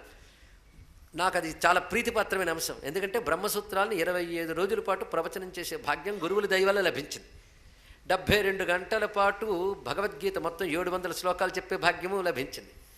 దశోపనిషత్తులను రోజుకు 2 పూటలు చొప్పున సారం అంతా గోకర్ణంలో చెప్పుకునే భాగ్యం లభించింది. కానీ ఇక్కడ కాశీక్షేత్రంలో ఇంతవరకు కూడా నేను ఉపనిషత్తుల గురించి చెప్పలేదు. కానీ శ్రద్ధగా విన్న వాళ్ళకి సూత సంహితలోను, దేవీ మాహాత్మ్యంలోను, శివపురాణంలో కూడా ఉపనిషత్ సిద్ధాంతాన్ని కలబోసి చెప్పాం. అది ఎలాంటిది అంటే చుట్టూ షుగర్ కోటెడ్ చేసి లోపల ఇచ్చేసేయడం లాంటిది. కానీ చాలామంది విజ్ఞులు వాటిని ఆస్వాదించారు. ప్యూర్ ఉన్నది ఉన్నట్టు అలాగ వేదాంత విద్యను చెప్పడం అవకాశం ఇక్కడి వరకు కుదరలే. అది శివక్షేత్రంలో పంచాక్షరితోనే అదంతా చెప్పగలిగే భాగ్యం ఇక్కడ లభించింది. అది ఇంకొకరికి చెప్పడం కోసమని కాకుండా నన్ను నేను తరింపజేసుకోవడం కోసం, చదువుకుని అధ్యయనం చేసుకుని మననం చేసుకోవడం కోసం ఇక్కడ చెప్పడం జరుగుతుందంతే. అందుకే ఇది చెప్తున్నప్పుడు విసుక్కున్న వాళ్ళు ఉంటారు, విలాసంగా వికసించి ఆనందించిన వాళ్ళు ఉంటారు. రెండిటికి హేయ ఉపాధేయ పద్ధతిలో శివయేవ గతిర్మమ అంటూ చేసుకోవడమే ఇక్కడ జరిగింది. కానీ విజ్ఞులైన వాళ్ళు ఇక్కడ విని ఆనందించిన వారు ఎవరైతే ఉన్నారో వారి ఆశీర్వచనాలు నాకు లభించి ఈ శ్రవణ మననాలు నిధిధ్యాసనంగా స్థిరపడాలి అని వారిని ప్రార్థిస్తున్నాను. వారిలో ఉన్న శివుణ్ణి ప్రార్థిస్తున్నాను ఇక్కడ.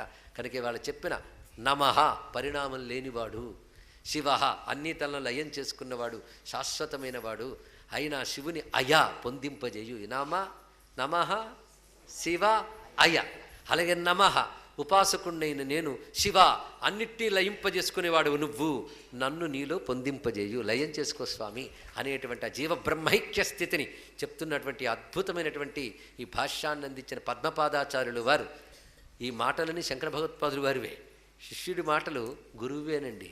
శంకర భగవత్పాదుల వారి నుంచి వచ్చిన జ్ఞానమే ఈ విధంగా వస్తున్నది. ఇంత చేసి పద్మపాదాచార్యులు పెద్ద గ్రంథం రచించారు, చతుస్సూత్రి, 4 సూత్రాల మీదే భాష్యం రచించారు. అది అర్థం చేసుకోలేని వాళ్ళ కోసం పంచాక్షరి భాష్యం రాస్తున్నాను అన్నాడు. ఎంత చక్కగా చెప్పాడు. ఎవరిని నిరాశపరచలేదు. దాసభావంతో ఉన్న వాళ్ళకి చేసుకోండి, అభీష్ట సిద్ధుల కోసం చేసుకోండి, కానీ నమశివాయ వదలకండి, అన్నీ అదే ఇస్తుంది చెప్పాడు.